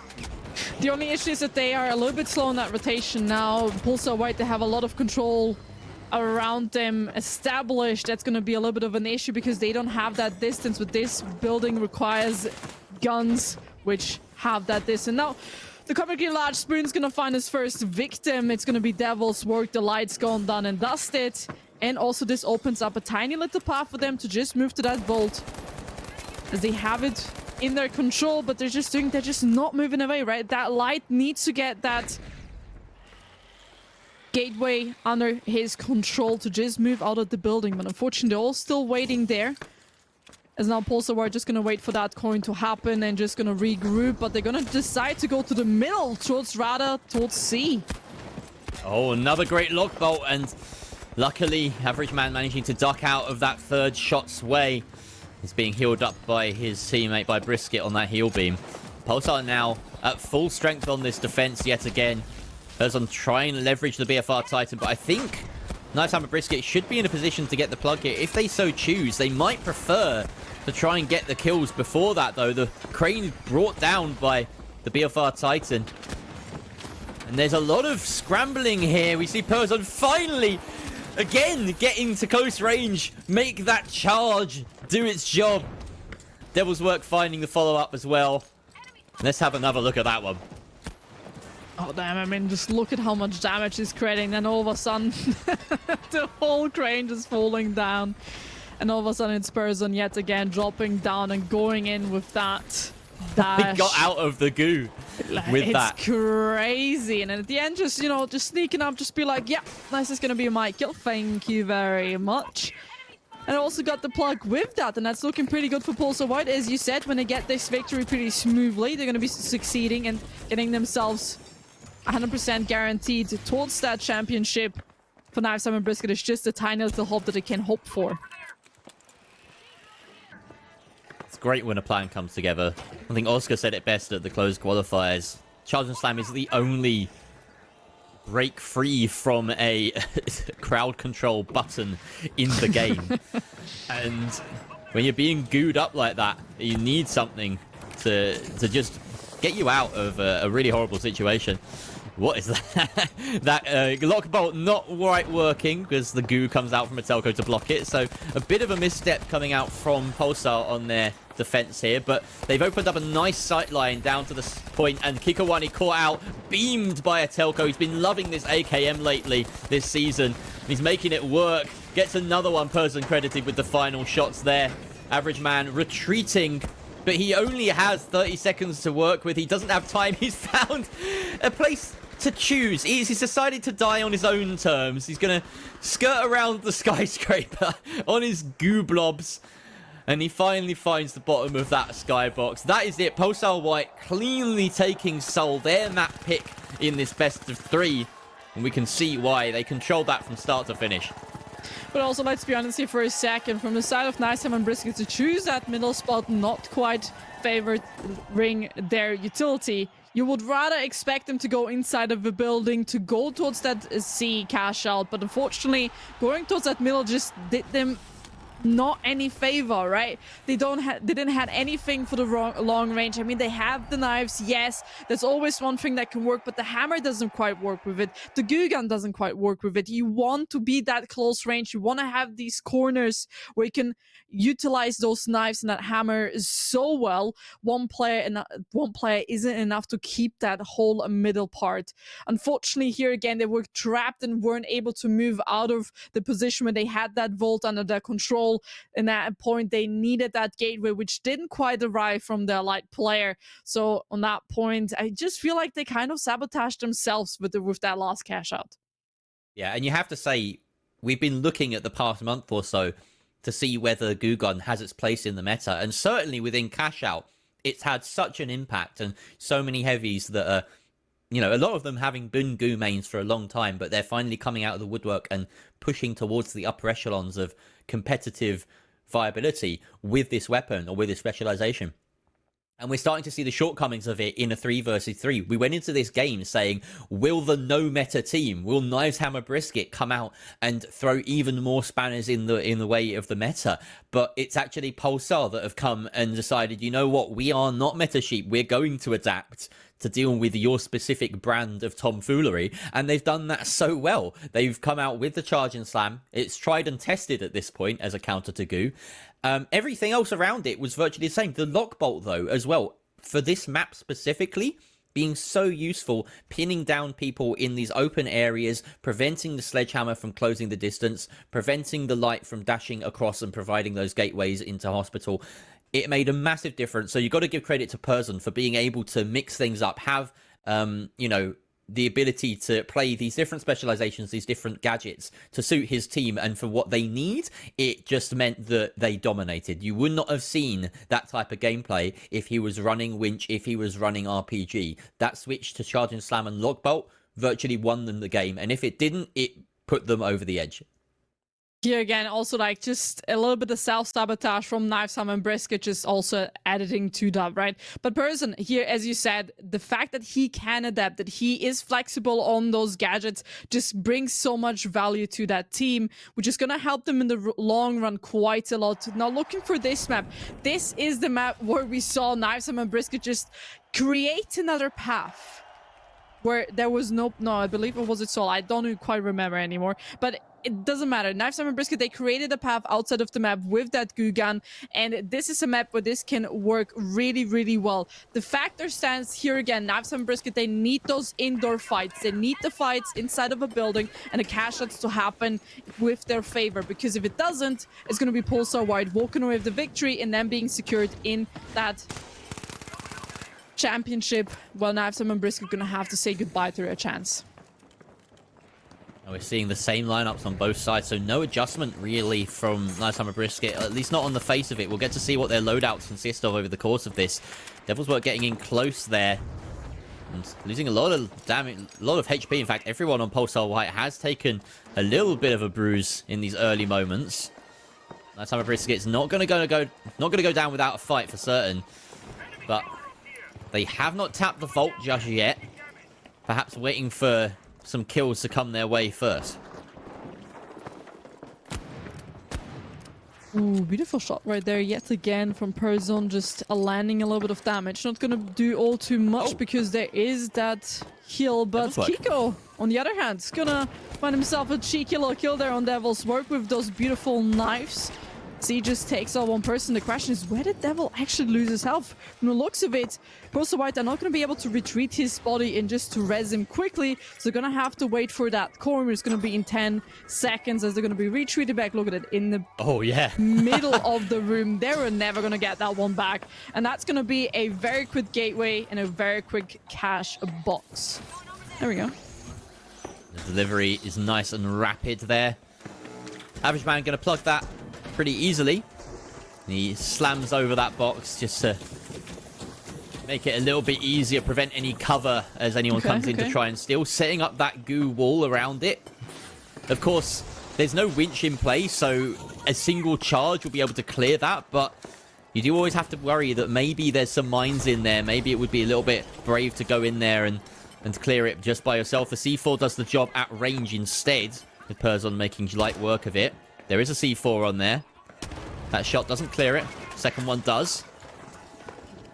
We'll see Pulsar now just hunting for kills here, and that's a great spot being made by a Telco, but he doesn't know that there's a player right behind him, and Kikawani yet again proving the difference maker in this fight, getting the opening frag. Reconnecting back with his team all together, and now they have the advantage when it comes to the player count, and that's going to be really important for them. All they got to do and make sure is now with the second they can to drop that cash out box to the one lower and final floor. That Goo gun here again just making him plug in every single hole that has been created. Another C4 just to make sure, but look at El Talco all of a sudden getting so many kills to his name as he gets two all of a sudden, all up to Average Man, the heavy. Can he make it, and can he be successful? We've seen him do it once, but can he do it twice? Taller order this time round with about 40 seconds left. He's going to have to get some kills on the way there. And that's a good start. A great goo, but some nice movement. And a great follow-up by Average. I don't know how he got... Was that a gas canister or something? Either way, Etelko taken out, but now Average Man on his last legs. Brisket has managed to coin in that time, but can he get there close enough and quickly enough? He's got this angled pad. The steel is being stuck immediately. He has the goo in hand. He knows exactly what he has to do, but he can't get the angle because there's a goo wall in the way. Great defense of the steel from Etelko to provide that cover. And that should be the first cash out going the way of Pulsar. Just barely. Average Man was asked a lot of. And unfortunately, he couldn't step up. Couldn't be the hero that Knives Hammer Brisket need. And now they are only one cash out away from ending their season 2 here. That is... Oh, just hit that boogie. Didn't quite help them anymore. What was that? What is this game? I mean, look at this. My man just hit the boogie. There you go. Woo. Oh god, I mean he came in dashing to remove him from the lobby. The wipe is there, but oh lord, that was a funny moment. Now Vault 2 is being started with Pulsar White and Knives Hammer Brisket. They definitely know how to do stuff with fun and style. Well, I was getting all serious for a minute there because, you know, KHB, they are really close to elimination, but some things just make you remember how cool this game is. Brisket finding Devil's Work and Person getting the immediate trade there onto the repeater player that was out in the open to get that kill. The question is, can Devil's Work be res back up here? Person taking a bit of a beating. They do get the totem, and they have the defib in play. A very easy res, and I don't think Brisket is going to be met with the same favor here. So Knives Hammer Brisket as a team are in a bit of a pickle. Average Man being melted and now only Kikawani left. Etelko with some great positioning there to find that defib, rescue his team, bring it back to a 3 versus 2, and then the follow-up damage really making all the difference. A smart move by the dying Average Man who throws the vault as far as possible to try and stall this next fight, but it's already been plugged. And Pulsar White, again, just one cash out away from seeing this through to victory and guaranteeing their spot in champs. This is the moment where Knives Hammer Brisket are gonna have to turn up, right? This is the wake-up call. If they can't make it right now, they won't, and they're gonna lose their chance to even go to the champions. So it's all up to this very moment, and I guess we're heading out to creativity at this point. I agree. Average Man, I see what you're saying, and I agree. Wow. Give this man a reward for creativity. Have they given up? And is this their way of saying, you know what, fair play, power to Pulsar? Because if so, I've never seen a better way of doing that in my life. I mean, I don't know if they've given up because they still seem to be trying. Kiko just swinging around with that beautiful hook right there. Oh no. Etelko ain't just packing, he's also packing kills. Gets the one onto Kikoani. And Person has to close down the last player, or the last 2 players. Average Man going outside. He's gooed up that site, but I don't think they have a steal on here. He's finally met with his demise. Person gets that kill, and now Brisket in 1 versus 3. Can he get his team back up? They are still playing for something here, but it doesn't feel like it anymore. Listen, they're just trying to make sure that the opponents see their outwork, but it does not seem like that happened. Back on to Kiko in the very last few seconds. Let's be honest here for a second. We know how that's gonna end, but hey. We need to see this billboard one last time. It's so beautiful. Oh, that one's been destroyed. There's one out by the mega pad. Go to the mega pad. Go to the mega pad. Find the mega pad. Where is it? Oh, we can't get it. Oh well. Etelko knows. Brisket, did you like the goo art? Modern art, ladies and gentlemen, as we like and know it from the Knives Hammer and Brisket. Oh wow. Well, they may have been eliminated, but they went out with their cojones in their hands.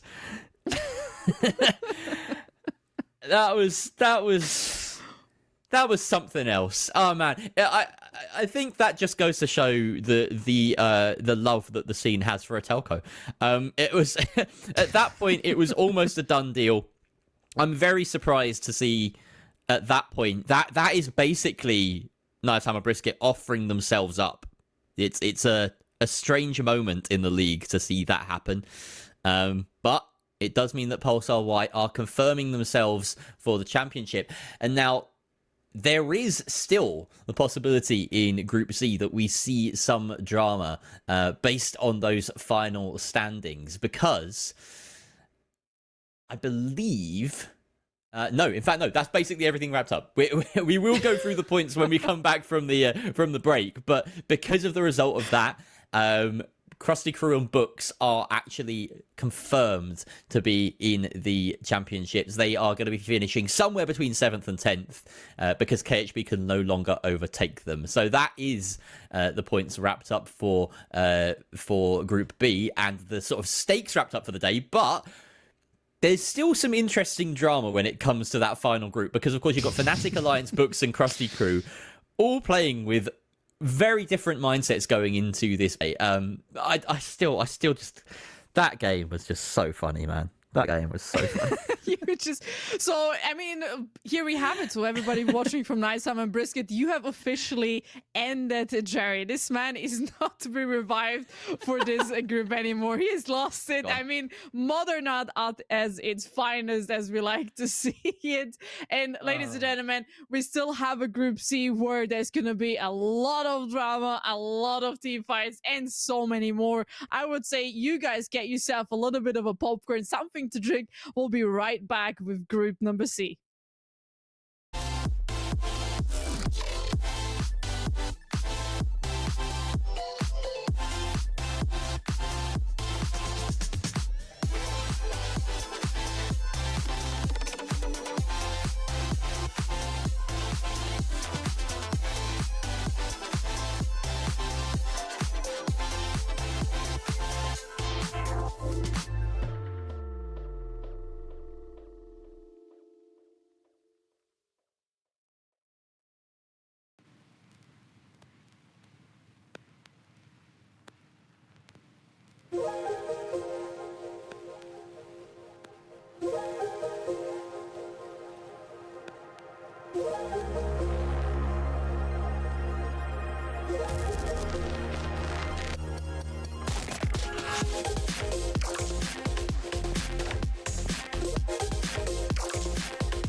Group C is awaiting us in the distance, and here we are with the very final group. The last few games to decide where the teams will be placed. Jerry, as always, you are the stats guy today. I completely trust you. As long as, before we go to the stats, I'm gonna have to make sure if you can do the math correctly. What's 1 + 1? 2. Ah, great. Fantastic. So we can trust you. All right, let's bring up the points and see what the current stats is and where the teams are standing. Here we go. So, I have far less to say this time around, because everything is now sorted, and this is not what the standings will look like at the end of the day, because Books and Krusty Crew are in this group and about to play. They will finish above Knives Hammer Brisket, and they will be in that 7th to 10th bracket no matter what. So we have already said goodbye to Knives Hammer Brisket. As for the other two teams in this group, Fnatic and Alliance, they are also confirmed to be in the top 6, which is... that gets you through to champs without having to do the last chance qualifiers. But, of course, for all of these teams, seeding is somewhat important, and the further up they can get in their respective brackets, the better chance they have of coming across teams that they might prefer to play against early on. So it does matter in some small regard, but for the most part, Dianic, this is all about style. I don't know if you're allowed to speak for style or no, like, just saying. I mean, I was going to do a whole bit where I took off my hoodie and revealed my Isolt shirt, which is actually fashion, I'll have you know. So I'm just unfortunate that I didn't get to do that before the camera cut. So how much of that lie are we gonna believe? You know, like it does feel like, listen, you have the stats, you have the maths, right? But the style, listen, I'm just saying that style will be going to the side of Krusty Crew right now, because they've completely wiped Books Esports with the bow. Absolutely fair. If I had a frog onesie and a bow and arrow, I would look better. There's a lot of things you could do to me to make you look better, and that is one of them. So I have to give them credit where credit is due. Are you telling me if I buy you a frog costume, you're gonna wear that in Stockholm? Oh, absolutely. I will absolutely cosplay in Stockholm if I have a frog onesie by the time I go. So Perfect. yeah, we'll sort that out after this.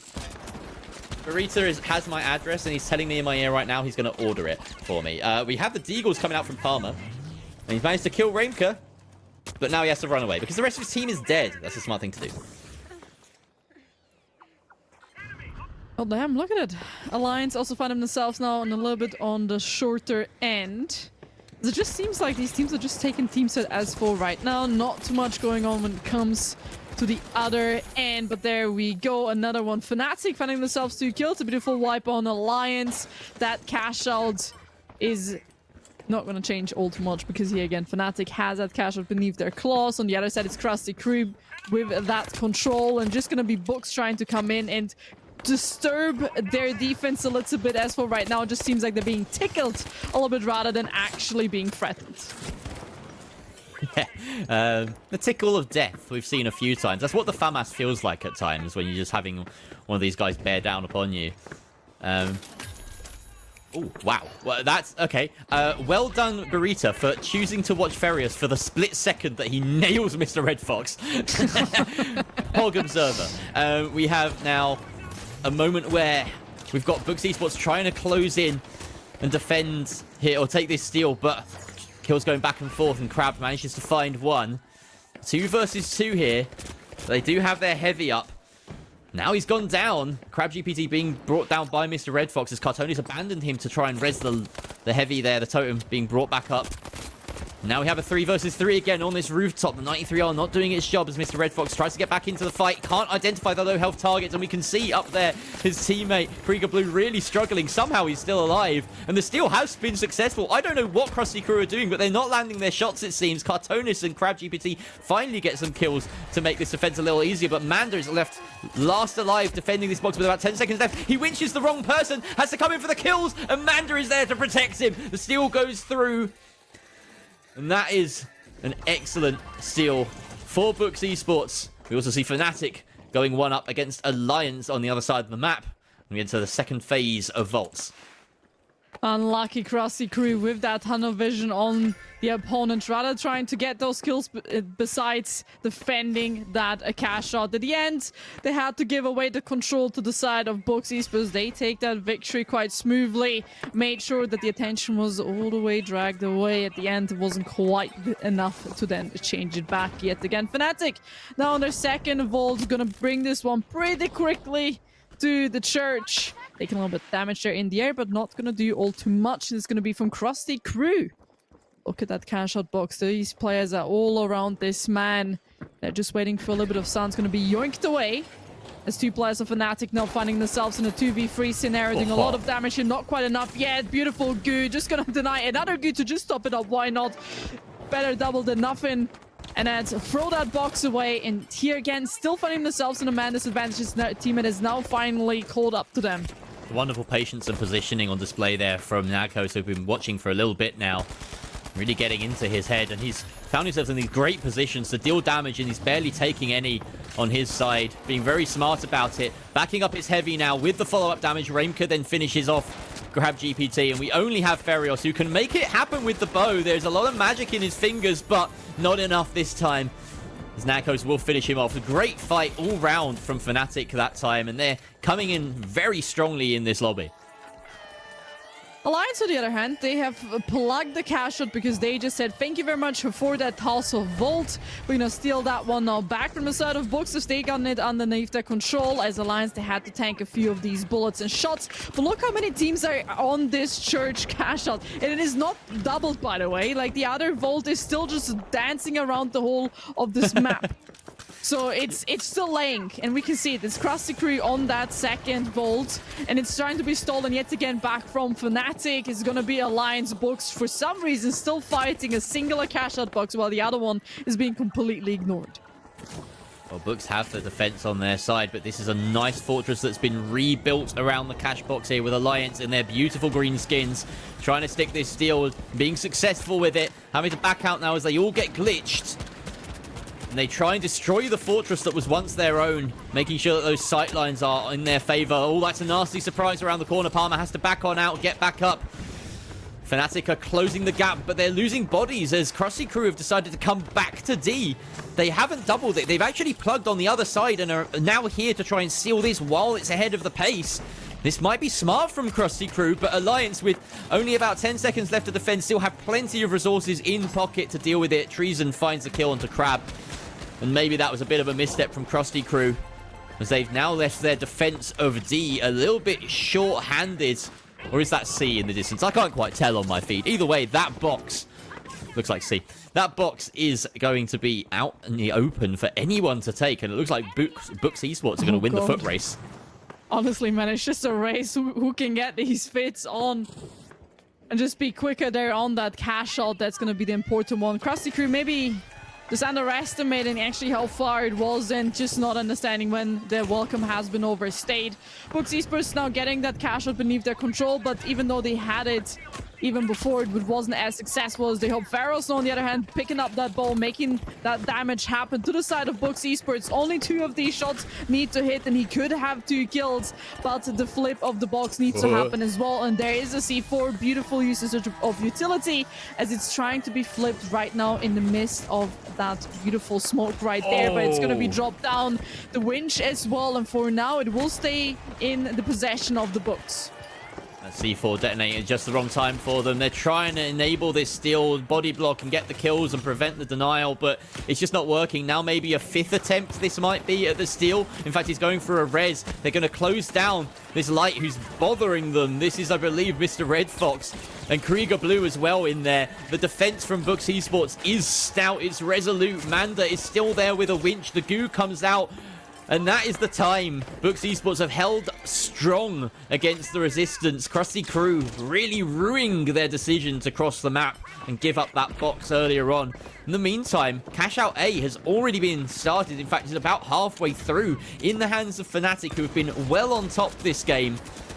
They could be booking themselves a spot in this upper best of 3 at the end of it. Plenty of kills coming through as a wipe comes out from Fnatic against Alliance. They'll have liked that one. There aren't too many stakes in this game, but you can tell that these two teams are having at it. 50 seconds left in this round for Vault 6 to be open and also plugged at the same time. A team like Alliance, they would desperately need this, but also from the side of Books and the Krusty crew, nothing to go against it. But look at this. Books, on the other hand, they're just going to be like, we're just going to protect this. We're going to build our little tiny fortress. And the longer they can defend this and the longer they can make sure that nobody touches this and plugs this, the safer they will be in that top half. And it's exactly that's going to happen. 24 seconds, that's not enough time for any of these teams to open and plug that. So it's all going to be the focus on cash out A. And right now, it's in the possession of Fnatic. They are very much trusting Fnatic here, though, with this money, because they are ahead in kills now. But if anyone were to steal this, and if Fnatic get a bunch more kills, then it could be problematic for them. Fnatic getting kills on the defense as well, which they need to. The seal is going through successfully. No, it isn't. The wipe comes out onto Fnatic, but they still hold the box. And that is Books and Fnatic coming out on top in this cash out. A little bit of a quieter game from the side of Alliance, not as we know them from the side of Fnatic. Let's be honest here for a second. As we expected, the really resort that actually shocks me a little bit is Books, even though they've been quite quiet over the whole season. Right now, this is where they needed to perform, and it did exactly. So this whole group is just about seeding where these teams are going to be placed. None of them can really fall off. All of them are qualified for the champions. So it's just really seeding. Yeah, it really is. And you look at this, though, as a possible reflection on the season, and Alliance have come in and, you know, they were a solid top 3 side up to a point when they just sort of let things slip, and now they are looking likely to finish 6th in these standings. Now, of course, this being just the league phase and then being progressed to the same point as a first place team, that will have been their point. They would have looked at the standings and said, hey, we're guaranteed at least 6, and then attitudes change, they start losing points. It makes sense when you look at it that way. But on the other hand, this is a real opportunity for Books now to try and come in and say, look, we are, and always have been as a roster, on the fringes of this kind of big unit of teams that have dominated for a while. You look at teams like Pulsar, who are not quite up there in the same level anymore, and Books have always been challenging. This is a point where if they can get a statement win against the likes of Fnatic in a best of 3, people will really start to consider them and take them seriously. They're going to the major in place of Emerald Apes, and they really want some momentum behind them before they go into that. There could be a lot of momentum boost, but also like a confidence boost, especially against a team like Fnatic. Like, this team is really, really good. If you look at their performance the past few weeks, they've been exceptional when it comes to their team fights, and especially in those 3v3s, also in their cash-up moments when there was no third party involved, when there was no shenanigan for another team to come in. They were also always the team with the upper hand in those very key moments. They made the right decisions, and they had a good, clear set and good, clear communication. Now, in this 3v3, as you said, it could be momentum, it could be confidence, but can they actually pull it off? Right now, they have been sleeping a little bit over the past few weeks. Today, they need to be here and they need to shine against Fnatic. And let's be honest, if that happens, it could be a little bit of a shocker. And I'm all here for an upset. I'm just saying. Yeah, I would love to see an upset. And I think, honestly, Books have it in them. They're a very strong side. These are two of the, I want to say, like, fraggiest sides in EU. I particularly think about Fnatic and the way that they have been just outrageously consistent through this season in terms of their cash out performances. You know, maybe slipping off a little bit towards the end, but up until that point, they had just almost every single cash out. They were coming top 2 or finishing first and getting more kills than the rest of the lobby, out-fragging everyone. They do that so well, and they understand that this game is more than just 3v3s. It's more than just cash out. It's the whole package. You have to be good at everything. So it's a tough challenge for Books particularly, but I feel like they have a lot of similarities in their kind of play styles and the way that they play the game, the way that they put frags first a lot of the time, and the skill to back it up. So it should be a really entertaining 3v3, and not one that we see very often. Exactly, and we have the map bans ready for this best of 3. At the end of the day, here's the thing. It is a 3v3. No other shenanigan can come in here. So no third team can cause for any disturbances. If your communication is on point today, if you have that team play, if you have those crossfires and trades, that's going to be the important one. Fortune Stadium will be our first map, picked by Fnatic. Sis Horizon our second by Books, and the decider will be all again Bernal. We basically, if we go to third one, we will end it where we started Group C. That we will. It'll be a nice little, I was going to say palindromic group, but that's not what a palindrome is. So scratch that. Are you trying to use some fancy words to confuse the non... I think a better word would be it bookends the group, which is really appropriate because we have Books here. So there we go. I've bailed myself out with some smart wordplay, as I often try and do. Now, like I said, this doesn't have stakes attached to it, but it would be a statement win for Books Esports if they can manage to get it through. The seedings do matter to an extent. I'm glad, especially that Fnatic finished that game in first, for the sole reason that it means they're going to be on the left of my screen and in orange, because my brain breaks when Fnatic is not in orange, and I know I'm not the only one.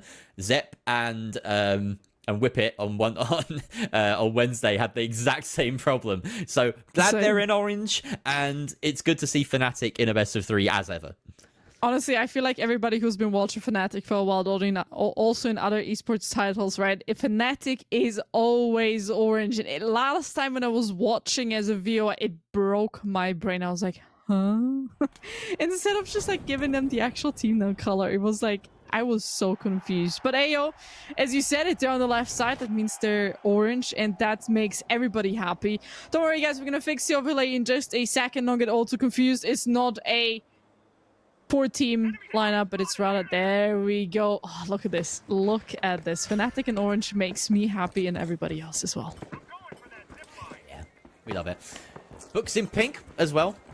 You know, we have to say that. Oh, maybe we don't have to say that. Everyone can see that. I don't need to tell you everything, guys. You know what, actually? Maybe, here's an idea. I could just shut up, because I think a lot of people watching this actually know what's going on. You're very smart people. You know, I feel like you could just pull out a music instrument and just start giving us a song. I could do that. I feel that might be somewhat disrespectful to these teams who have fought so hard and long to get here. That's the serious answer. My stupid answer is, heck yeah, where's my melodica? Hold on. Let me pull out the kazoo, the ukulele, and there we go. No, I'm joking. Anyway, this first team fight is already happening. As we can see, a lot is going on. Too many goos, too many healing beams. Books Esports find himself a little bit on a shorter straw as they have lost their light, and it is a 2v3. And look at that revolver doing so much damage. Next one to fall, and the wipe is there. Now the question is, Jared, did you actually go to bring an instrument to the stream? Does that answer your question? Yes. Very much. Cool. All right. Got them. Yeah. This is my favorite comedy instrument. It's a little slide whistle. Anyway, back to the game. I'm assuming that the fight was interesting because I genuinely looked away from the screen to try and find a slide whistle there. Books Esports chasing this now. Really setting the standard that we expect for this game with Fnatic on top. And now we have Nakos maybe a little bit out of position here. He doesn't really have the mobility options to keep himself or get himself away quickly, but he does have the goo to block that entryway. So nice positions and nice routing to get himself back to safety. Nakos again taking a lot of damage at range this time, but he seems to know how to play with that health bar as a resource. Is the long distance yet again. That revolver is going to do quite a lot of damage. The more damage they can do by just trying to cross over, the better that is. But from the looks of it, Books Esports, they've made a successful pass on the other side. But look at this one player from Fnatic still at the very back. Could be coming for a flank. Also got himself a cheeky little kill onto Red Fox. Ooh, nice turnover right there on the back. He's going to get himself the refrag immediately, but he finds himself completely left alone by his team. Books Esports, you got to support your teammates. Just completely fallen off, and unfortunately with that giving away the team fight. Fnatic, beautiful response there, realizing that the team has been completely left alone. And there we go, Fnatic get themselves that cash out, over half of the percentage, and they're also now just going away because they know there's enough time and they can need just to defend. Yeah, they forcing just the spawns over here in billboards, and it was a very smart move as well. Always a tiny bit risky, but you've got to be very careful with how you do that and making sure that you don't somehow create a back spawn. But yeah, very, very nice. Fnatic obviously very practiced in that. And that has won them the point, essentially. They knew that they needed to force that spawn with about, what, it was like 40, 50 seconds left on the timer. And yeah, it was very smart. Just one indication of like the smart, like sort of high level plays that you need to use at this level just to give yourself an edge in any situation. They've essentially avoided an entire team fight with that. Ooh. Wow, that is a highlight reel clip for Manda. That was not an easy shot to make at that distance. Taking out Nagiri, the light, but Fnatic actually now a little bit worse for wear. They've lost contact with that statue of Nagiri, so they're going to be fleeing. Books Esports committed a little bit to try and track them down there, but now that they have the position advantage, they can actually get to the vault themselves ahead of Fnatic. Get this tap. Well, we'll be under possession of Books. Well, from the side of Fnatic, they got their last coin back in. That means they're all together yet again. But from the side of Books Esports, they're just gonna make sure they keep them away from this vault and they get themselves over to just box this one in. And unfortunately, Fnatic, they're camping a little bit the cash out A. So if Books Esports want to go that direction, gonna have to make it a little bit of a sneaky way. Use that gateway, for example, to just close that distance, because look at it, so much damage, so much chip damage from Fnatic. Ooh, nearly a kill there in the distance. Well gone. He's trying his best, but it's not the gun that you want to go for in that long distance, I'll be honest. No, and this is one of the things that happens, unfortunately, particularly, is that you have these huge cross-map engagements where everyone's kind of just vying for positions, and it really is the moment of like chess in this game. It's the moment of everyone being really careful about their positioning, about reading the room and trying to gather intel. And we can see Books Esports have now abandoned their box. A nice little toss C4 there. Does get a hit marker for Raimko, and he decides that that is the call to go. A nice follow-up as well. Nako's finding Krieger Blue, and they storm the gates here. Books Esports, wow. They gave Fnatic an inch, but Fnatic took a mile out of that. I mean, look at that. Beautifully hit as well. Again, another second shot from the air. But it's just the execution happening from Fnatic, right?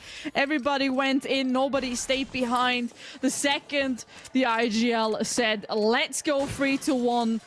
Every single player committed to the call. Nobody second guessing. This is what we need from a team like this, right? Completely supporting each other, knowing when the time hits go. And here again, look at this chip damage. The more this happens, the more damage that Books takes, the worse it's going to be for them. And also now, a kill has been confirmed, and that body is lying somewhere, but nowhere close to his teammate.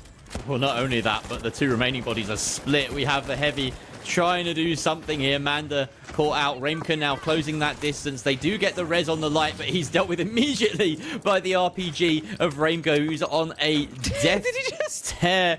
And Krieger Blue just decides to drop off the map.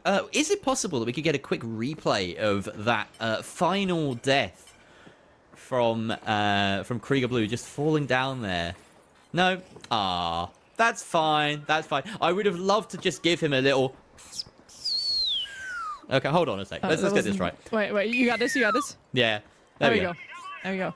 You gotta have it prepped next time. The second you see somebody close to that edge, you gotta have it prepped, Jerry. Yeah, that's right. You know, it is on me. I am the play-by-play caster, and I should be catching these moments in the moment. Exactly. So I mean, you should already know. You have the script. It could happen again here. There is another chasm, and we have seen it happen a few times where players just, you know, poke a toe over the edge when they're not supposed to. I'm kind of hoping it does now. Is that bad of me? No, absolutely not. Should I be wanting them to fall to their deaths in a competitive game? There aren't any stakes for this one. It's fine. Oh, that's a nice angle from Nagiri. We thought he was completely locked out. That was some nice goo work from Books Esports, but a really good angle from the light, managing to secure the cash out, and that is the game. That is game number 1. There we go. Fnatic will be the winner of the first map here. Again, it was just Fortune Stadium. There is still Cis Horizon, and Fortune was picked by Fnatic themselves. So let's be honest, a little bit obvious that they're going to be the victors on this map so far. But hey, I'm still all up here for that upset, and it can only come with the following maps. you're hoping for an upset. I am upset because I've just looked at the remaining maps. Sis Horizon, Banal. You know what neither of those have? Is a big pitfall. That was the last chance I had to give the slide whistle down sound effect live on Don't stream. worry. Oh well, I'll you find will get something other else to do. opportunities. I'll try and find something else to do for the next one. I think your cat is really wanting to get on the mic.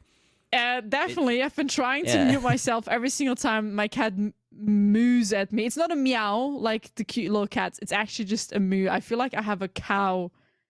I feel like a cow was rebirthed into my cat's body, like genuinely sometimes it just feels like that. But ayo, map number 1, right? Fnatic.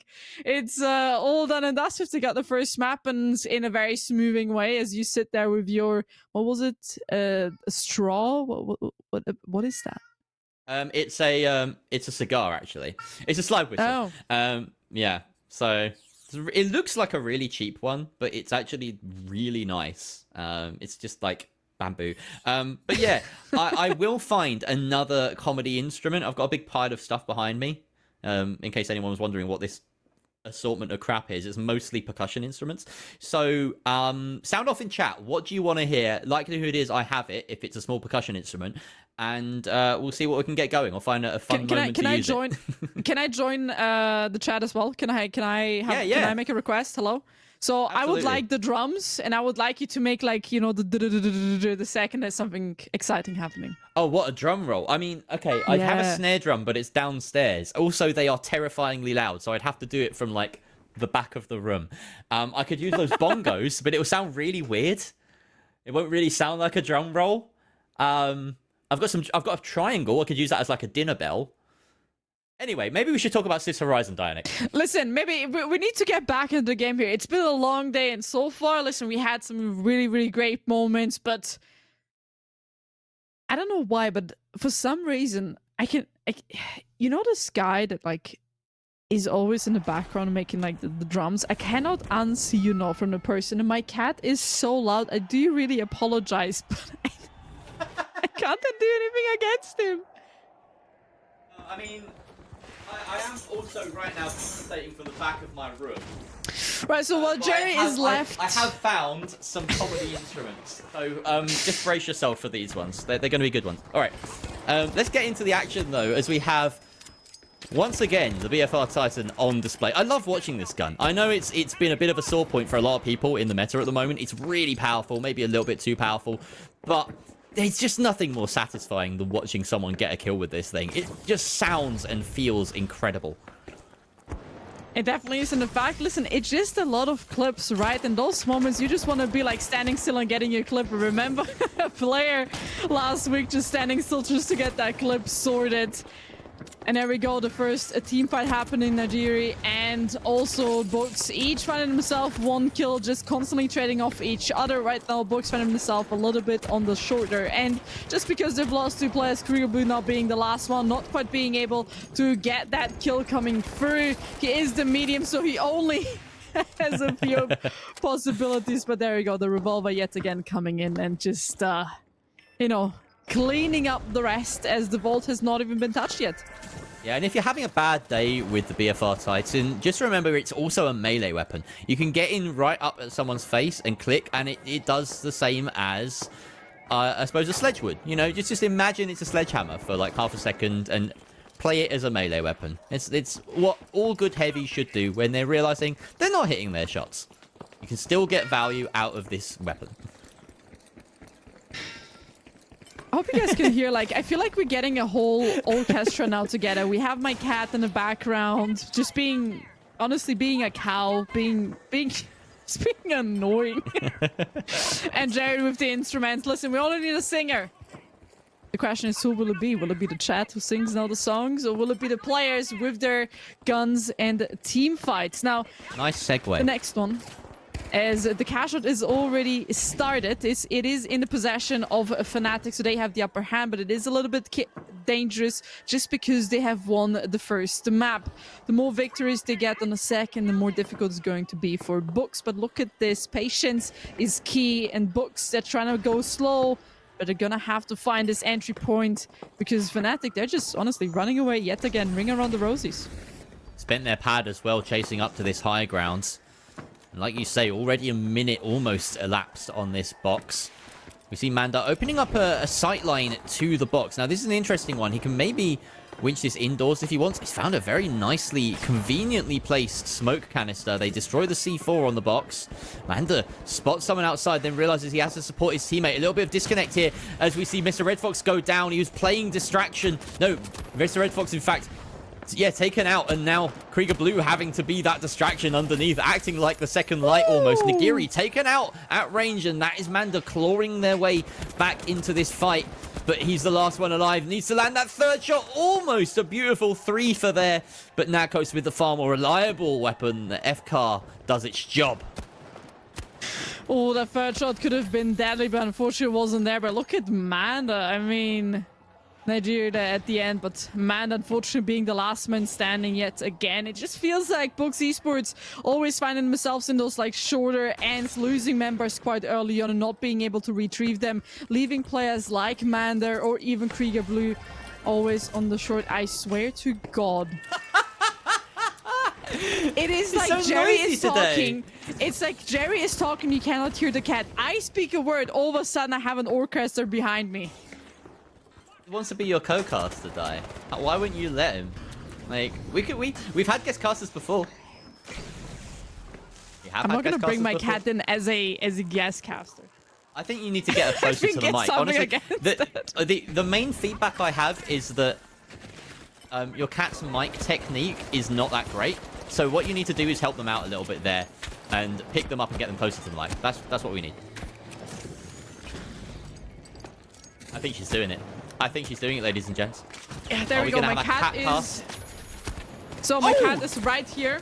But look at this. Beautiful shot right there coming in through from Red Fox and also Manda, and the team wipe has happened. I mean, there we go. A little bit of a cheeky replay as we very focused on some other things. Hold up. I've got a sound effect for this one. There we go. All right. I don't know if that was way too loud. Nah, honestly, that was just whack. I'll be honest with you, Jerry. Like, there's a lot of great things you do, but that one was not it. But we have the plug from Books and Wipe also on their favor. Fnatic is back in the game, and all of a sudden, my cat's become very quiet ever since being close to the mic. You shy all of a sudden, huh? Yeah, maybe a little bit camera shy, a little bit mic shy. It's understandable. I am disappointed. You know, they can't all be #1 hits, and apparently my one-note Vibra slap tune needs a little bit of work. So yeah, I will come back stronger, everyone. Don't you worry. We had Nagiri being taken out early in that fight, and Navkos now getting him back up and finding a target. Very nice. Should be able to finish off whoever this is on the other side of it. That is Krieger Blue being taken out, and he finishes off Mr. Red Fox as well. That's tasty. Can he get the 3-piece? Looks like he will. Naghost. Beautiful stuff. 3-piece was really good for Fnatic because that now means Books is wiped and they can get that cash out beneath their control. It is the second map, so if they win here on the second cash out box, well, then it's all done and dusted. As you said, they're not really playing for anything. The positions have been already quite locked in, but it's more of a momentum. Can they just get that confidence that they can say they've beat Fnatic in a head-on? Here we go. Hip fire. That hip fire was so good. And you could see his movement. It looked somewhat erratic. That's not erratic. That's him understanding the recoil pattern. That was just... like, everything was a hit marker. It was gorgeous from Naghost. Honestly, I've rated this medium for a very long time as one of the most reliable medium picks in the game. It really, really just shone in that moment. So, we have the potential for it to be locked out right now as Fnatic only have a few seconds left to defend. Manda coming in with the RPG, hits it nicely, but they need to get on this steal immediately. Reimka hits the C4. Naghost finds his kill. Mr. Red Fox gets a consolation prize at the end, taking down Reimka, but Naghost seals out an impressive solo performance from him. And Fnatic get it done so swiftly into... that is the dinner bell, ladies and gentlemen, for Books. Their championship is just around the corner, but Fnatic take the spoils for today. There we go, the 2-0 quickly done and dusted. Let's be honest here for a second, Fnatic definitely the team with the better odds coming into this best of 3v3. But in the end, Books, they had their shining moments, but it wasn't just quite enough for them to even secure a singular cash out or a singular map. It wasn't going all too great, and I believe it was just that skill difference a little bit, right? Fnatic a lot more skilled. They've been playing together, and they have that support from the org, right? Books Esports. They have never quite reached that top so far in PHL, so they've been always kind of in that mid to lower end. But from out this 3v3, they can take quite a lot, and also looking back is going to help them to improve for the major as well. Absolutely, and that is certainly on everyone's horizons right now. All of their perspectives are tuned in to that major, £100,000 on the line. But we do still have the small matter, of course, of champs here in PHL to make their statement. Everyone would have been keeping an eye on the PHL. It was interesting when we finished those closed qualifiers. I thought to myself, well, we've got the entirety of PHL season 2 to start and finish before the grand major comes to a head in November. So really, this is that prep. This is that form check to see who's hot and who's not going into the major. So we're going to come back to us and have a look at what's going on, perhaps in the other stream.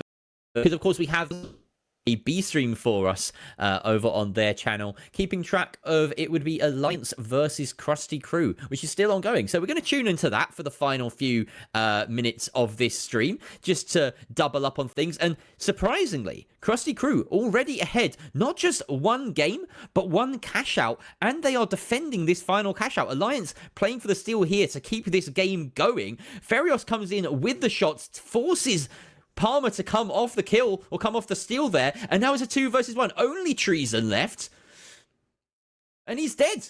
So that's Krusty Crew taking that first cash out. I thought it was the second cash out, so I got a little bit ahead of myself, but Alliance at least on the cusp of losing this group.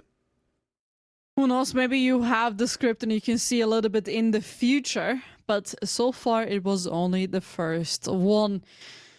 And so far, Alliance ain't looking too great, especially in the first few seconds that we just saw. Their second vault about to be started from the side of Krusty Crew. Again, they've been looking pretty good so far, even though we have not been watching the whole game. Just, matter of fact, the results that we have seen just comes, is Alliance maybe just taking this on a slower end? Yeah. All right. Well, we've got the opportunity. Yeah, there's a chance here for maybe Alliance to come back into this, but they are losing bodies. There's kills again from Cartonis. We've seen him get a few already on this stream with the FAMAS. Now only Palmer, again, left by himself, chasing this down with the RPG, with the red barrel as well. CrabGPT just running away, waiting to hit that regen, and he does so eventually in the 1 versus 1. Palmer has all of the totems under his watch, so he controls the ground here. He's landing some good shots. That winch, massive. And the one piece there, taking the victory for Alliance on that vault fight. But the vault has been thrown all the way over to car park, so it's going to be a bit of a trip to get this in the objective.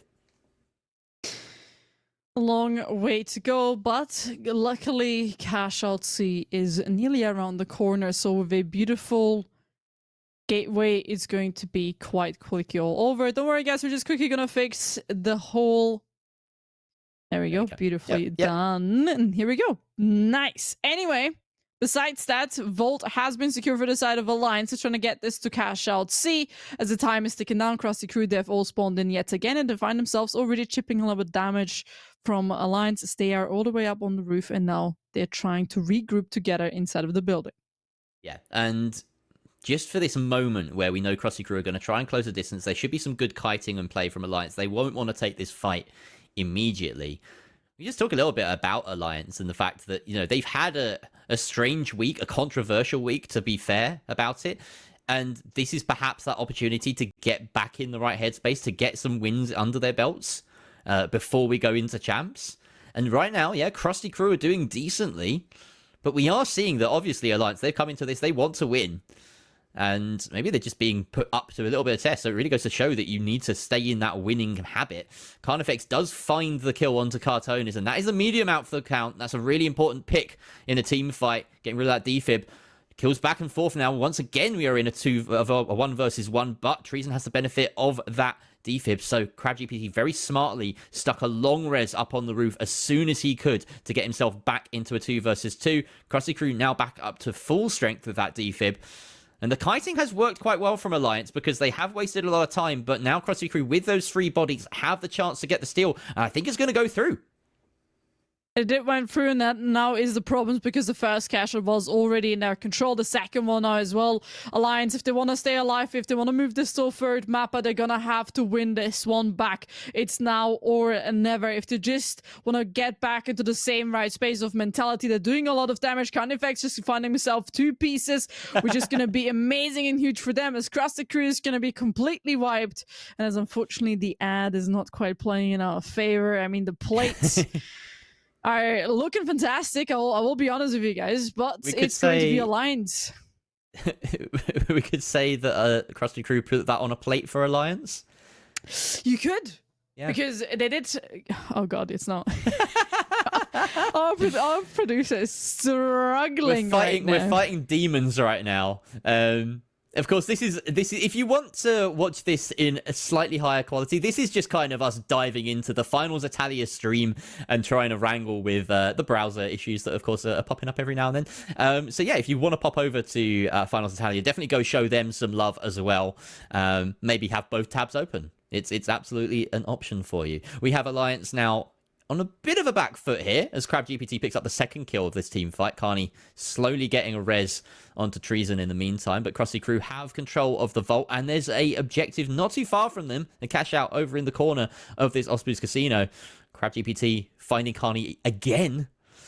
Krusty Crew really doing good job in terms of frags. That is only the first time we've seen a successful objective for Alliance, but they've been definitely up against it so far this game. Krusty Crew have come out swinging.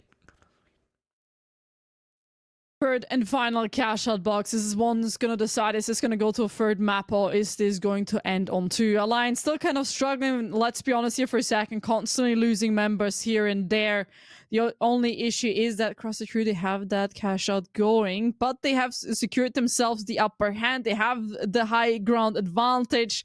Fortunately though, that cash out is inside of the building, so they're gonna have to make their way inside before anything can happen here. Krusty Crew just scattering themselves a little bit on that lower floor, making sure that they have the information the second something's about to happen. Absolutely, and we do have now Carney chasing down. He's got an opportunity. He did find it. He does take down Ferios on that bow light. And now they have a great position to try and take this and get the steal off the back of it. Cartone is taken down as well. CrabGPT left alone on the defense. Has to play his life, has to play time. Where is he right now? He's on the roof, a decent spot. He has the RPG to open a sightline, but he is taking damage from range. That's Treason causing him problems. Meanwhile, the steal is going off successfully in the distance. And that was a wipe. Palmer actually catching him out of midair. The steal successful. 40 seconds on that timer. Only 15 now for Krusty Crew to spawn back in. So this isn't done and dusted just yet. Alliance have to make sure that the defense is perfect. But Krusty Crew have a lot to do to try and win map 2 and take it in 2. Final chance for them to come in here and win this map number 2. If they can't get it this time right, they won't, and they will have to get it on the third and final map. As they're going to use the gateway and a lot of goose to just create a lot of cover here, but unfortunately it's just not going to be enough. There we go, Alliance just making sure that this player does not get near that cash out box. It will be secured, so that means a third map would be seen on Alliance and Krusty Crew's side. Both teams giving it all, but it was Alliance map to be taken from beginning on. Absolutely, and it looks like it's going to be Fortune Stadium for map 3, and when it comes to map 3, we will be able to get ourselves in the lobby as well, so don't you worry about our slightly jank stream as we just interrupted Italia for that one. We're going to be in stream. It's going to be all tickety-boo and high quality for that final map. And I'm glad, because this looks like a great series. You know, Alliance and Krusty Crew going to a third map. And we're going to have Burrito, as you can see now, jumping into the lobby. He's waiting. He's ready. So, yeah, we'll we'll make sure that that's all ready in a moment. It looks like they're jumping straight in. So, yeah, great. Oh, wait. Okay, unfortunately, it looks like we didn't get Burrito into the lobby. That's a really unfortunate moment there. Finals Italia moment. Oh well, we will get in. And look at this lineup, by the way. The Alliance team wearing their skins, their Alliance skins, but Palmer is wearing the clown skin. I love it. I think that's a statement. Listen. I take it. It makes sense. We get you. we hear you. But yeah, that's a funny one. I like that. Look at that. As honestly, just like it's commitment from Treason and Carney, and all of a sudden this Palmer just like, yeah, that's just me, boys. The frog scream from Ferris is still the best one. So just to remind everybody, Jerry did agree to if we bring him a frog like costume that he will wear it. Can you just confirm it one more time for the stream, Jerry? Yes. Okay. I will get this in one sentence and make it a verbal contract. Wait, hold on. Wait, what was the stipulation? Am I just doing it now? Is that the thing? If I provide you, for example, with a frog costume. Okay. It looks like we're remaking the lobby so that we can get ourselves in. And also, we get a close look at our Titanium and Pisa, our Italian casters. It's good to show them some love. Go follow their socials, by the way. They're great. They are so committed to this. But we will come back to us just for a brief moment so that we can get everything sorted behind the scenes. They're going to remake that lobby, and we're going to have a much higher quality stream for the rest of it. Let's sort out this suit thing. I'm getting in a frog suit. Is that it? There's no yes, there's no maybe, there's like, is it just decided? Because I genuinely can't remember what I said. Here's the thing: it's just like if we provide you with one, right? Is there going to be? Are you gonna wear it? I don't want like a last second back out moment, right? If I buy you a frog costume, would you wear it on Stockholm? Absolutely, yeah. I'll wear it in Stockholm.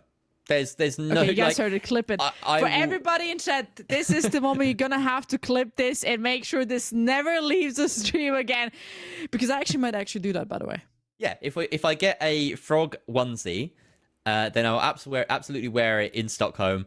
And I need to get a bow though. I feel like bringing a bow and arrow into an event is a little bit difficult, but there may be ways. I could make one on the site. I don't know. There's definitely possibilities, but yeah. Unfortunately, Ferios isn't actually going to be at the major, right? So there's that. But maybe he'll be going as maybe we'll have matching costumes, and that would be really embarrassing. Could be. Yeah. Or at least Palmer is going. So if you really want to match for somebody who's going, you could just dress up as a clown. I always look like a clown, so no, I don't see the change. But yeah. See, I didn't want to make that joke. You made it, so I'm fine with the equation. That's how you stay ahead of the curve. Self-deprecation wins every time. Anyway, here we go. Fortune Stadium is not the map that we're going. No, it is the map that we're going to. We saw it loaded into earlier. It just broke my brain because we already watched a series with Fortune Stadium at the start of it. So, yeah. This is for. I don't know what this is for. I'm thinking about the kind of stakes here. I think this might be to determine who's 5th and who's 6th. Could be. But one thing that we also still need to determine is a very important question that was put actually in the Twitch chat. Why frog? Why not maid outfit? So Jay, just to go back to what if I bring you a maid outfit to Stockholm? I could match with Whippet then. Hell yeah. We'll be maid twinsies. Right, hold on. No, who said that guy's wearing a maid outfit? I was not put in this I just assumed he was. Like, why would you assume? What? Why would I assume he is?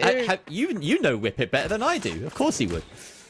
Anyway. I know, but right, I wouldn't allow that one, so like it just doesn't make sense. But I guess so. So you guys heard it. If I bring Jerry a maid outfit, he would wear it as well. He just said agree to it, and I clipped that, boys. Just saying to it. So as the fight continues, and the first one is beginning, Alliance find themselves inside of the building as Krusty Kree all the way on the top, trying to chip away a little bit of damage. The vault box has been open, so all gotta needs to be done and dusted in this team fight.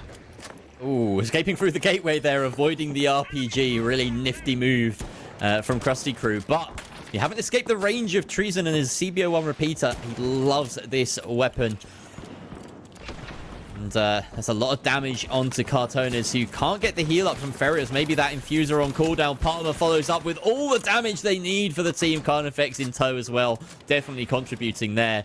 But that was all opened up by a couple of really nice shots from Treason at the very start. Look at this, though, from Palmer. SA-12 just never looks bad in his hands. Always looks fantastic. But Cross the Crew was wiped. You know what I love about this Twitch chat? They're all here for that maid outfit. Honestly, Jerry, I think you just have to make it happen at this point. Like, they all want to see you in that maid fit. I could not imagine. There's someone called Combat Maid in chat who said they've got it covered. Stick to the frog onesie. Oh, that's one of our mods. Fantastic. So, okay, so there's going to be a whole army of maid outfits as far as I can tell. And honestly, Dai, I hate to be the one to break it to you, but I don't think you not allowing Whippet to wear a maid costume is going to stop him. I don't think you know the power I possess over this man. Maybe that's more the issue. Maybe I don't. Oh, no, Ferius. I was looking forward to a bow highlight reel clip, but Palmer said no. And then he continued to say no 2 more times to the rest of the Krusty crew there. Damn. That is a fight and a half. Look at this one. That was beautifully played from the side of Palmer. I mean, he got himself a little bit of a cheeky free piece, but also Alliance. Greatly reaction right there. They saw Krusty Crew coming in through that gateway. Immediately, everybody just going down to make sure they take out every single individual player of the opponent team. But they spawn back in, and I mean, look at this. In that little cheeky corner, doing so much damage yet again, but it's gonna be Krusty Crew again here being in the lower end. Gateway is set. They're going on to Alliance, but the question is, can they win this team fight without their beautiful ball player? Farrell's has been gone done and dusted. Another member losing his life all up to 1 player. Cartones, as he tries to res his teammate and runs away to reload and just stay alive, but it's just not going well right now. That's one of those moments where Crab is like, why you do this? You res me into why nothing. You leave me? Cartonis actually could get the steal here if he times it perfectly. Maybe not. I think the time is just against him there, but he saw the opportunity, and if he'd been a little bit quicker, maybe if things had gone his way, then that was the right play, to just leave Crab behind, be a little bit of a diversion to try and get that last second steal while Alliance are so far away from it. But it wasn't to be, and Alliance are looking far more dominant in this game than we've seen them throughout the series so far. Vault 2 now also being started from the side of Alliance. He's going to put them obviously in a very good position. It's the very last map. Nothing more happening after this. Whoever wins this is the winner of the series of the best of 3. Here again, I believe it's just playing for a few seedings, but also, again, just demonstrating, improving a few points. Across the creek could be, can they beat Alliance? That's going to bring them a lot of confidence. And here again, PHL season number 3 is definitely in the making. So, I'm just saying, boys, you know. Yeah. They gotta think forward. You gotta think forward, you know, if you have that confidence moving forward, you're gonna invest into the team, play a lot more together, and season number 3 could be quite spicy. Now, Voltu is slowly making its way towards that cash out box, but yet not being plugged because Krusty Crew is already awaiting Alliance, as he's just gonna toss it away because that one was never safe to... Oh god, treason. Pharaohs, you're the ball player, you gotta hit those shots, man. Yeah, and getting bettered at that kind of brawling range by Repeater is actually something quite surprising. You back Farius in those kind of fights. But some really nice shots from Treason make the difference. So 2 versus 2 right now. We've got both lights down for the count. The Vault miles away. Cash Out B currently being guarded by Alliance, and they're going to get the res up here to make it a full 3, as have Krusty Crew. But Krusty Crew are closer to the Vault, so they can get over there and then head to A. If they, or sorry, C, over by Billboards, if they so choose. Alliance are wary of this, though, so they're closing that distance somewhat. They are, of course, ahead in the game so far. They don't need to worry too much, but some good fights going on. We see that great finish from Palmer onto Cartonis, and he picks the heavy out of midair. Beautiful movement, beautiful awareness and coordination from Palmer. Ferris the last alive, and it seems as though Carnifex is going to get the better of him up there. That's a team wipe for Alliance again. playing really well right now. And that definitely shows when it comes to the team fights. But also here again, that Volt has been tossed away. So that's a lot of time for Krusty Crew to just reset, respawn into the game. That was deadly, right? Just completely jumping in, being so confident on that launcher. I mean, Palmer yet again, very strong there at the end. But yeah, look at this. It just got plugged Krusty Crews back into the game. So they will have at least 2 to 3 team fights, depending how quickly they will go here. But 2 definitely at best, if you want to play them correctly. Deciding to bunch up and make sure that they approach this all together. They're the 3 frog maids in a trench coat on top of each other, climbing up these stairs, trying to get a closing on this objective. But at the moment, Alliance are just waiting. They don't need to push the button just yet. They need to wait for a sniff of something. They've been really good at that. And there's that button I was talking about. The C4 trap laid by Palmer already takes out Crowd GPT, and in a moment, they are obliterated. Krusty Crew sent back down to Bikini Bottom.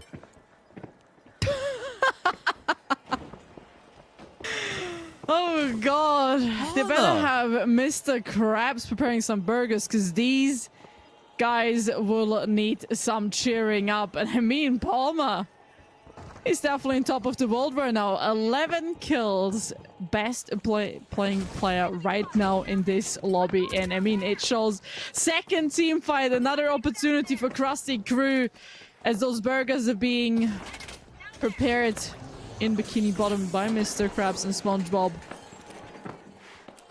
There's a C4 to try and bring down the box. This is going to be their last chance. RPG up the second floor, and this is going to fall all the way almost to the bottom. That's down 3. Last C4 already left behind is going to do the finishing job. In fact, it isn't. That floor remains intact. Some very fortunate debris and the goo. This is maybe going to enable a steal here for Krusty Crew. It is successful when it drops. I don't know if Alliance are going to have time to flip this box. The kills come in. Do they have it? Did Treason stick this soon enough? We'll find out in just a second. No, he did not. Krusty Crew keep themselves alive in this game. Still standing strong. Wow. God damn. Final cash out. Crew. Final cash out, final map. Wasn't expecting that when I saw Exactly. Alliance and Krusty Crew in this best of 3. Neither did I. I mean, especially how the team fights have been going before this, right? Every single time was an Alliance completely annihilating Krusty Crew, but now somehow they managed to flip that, and that was completely out of the box.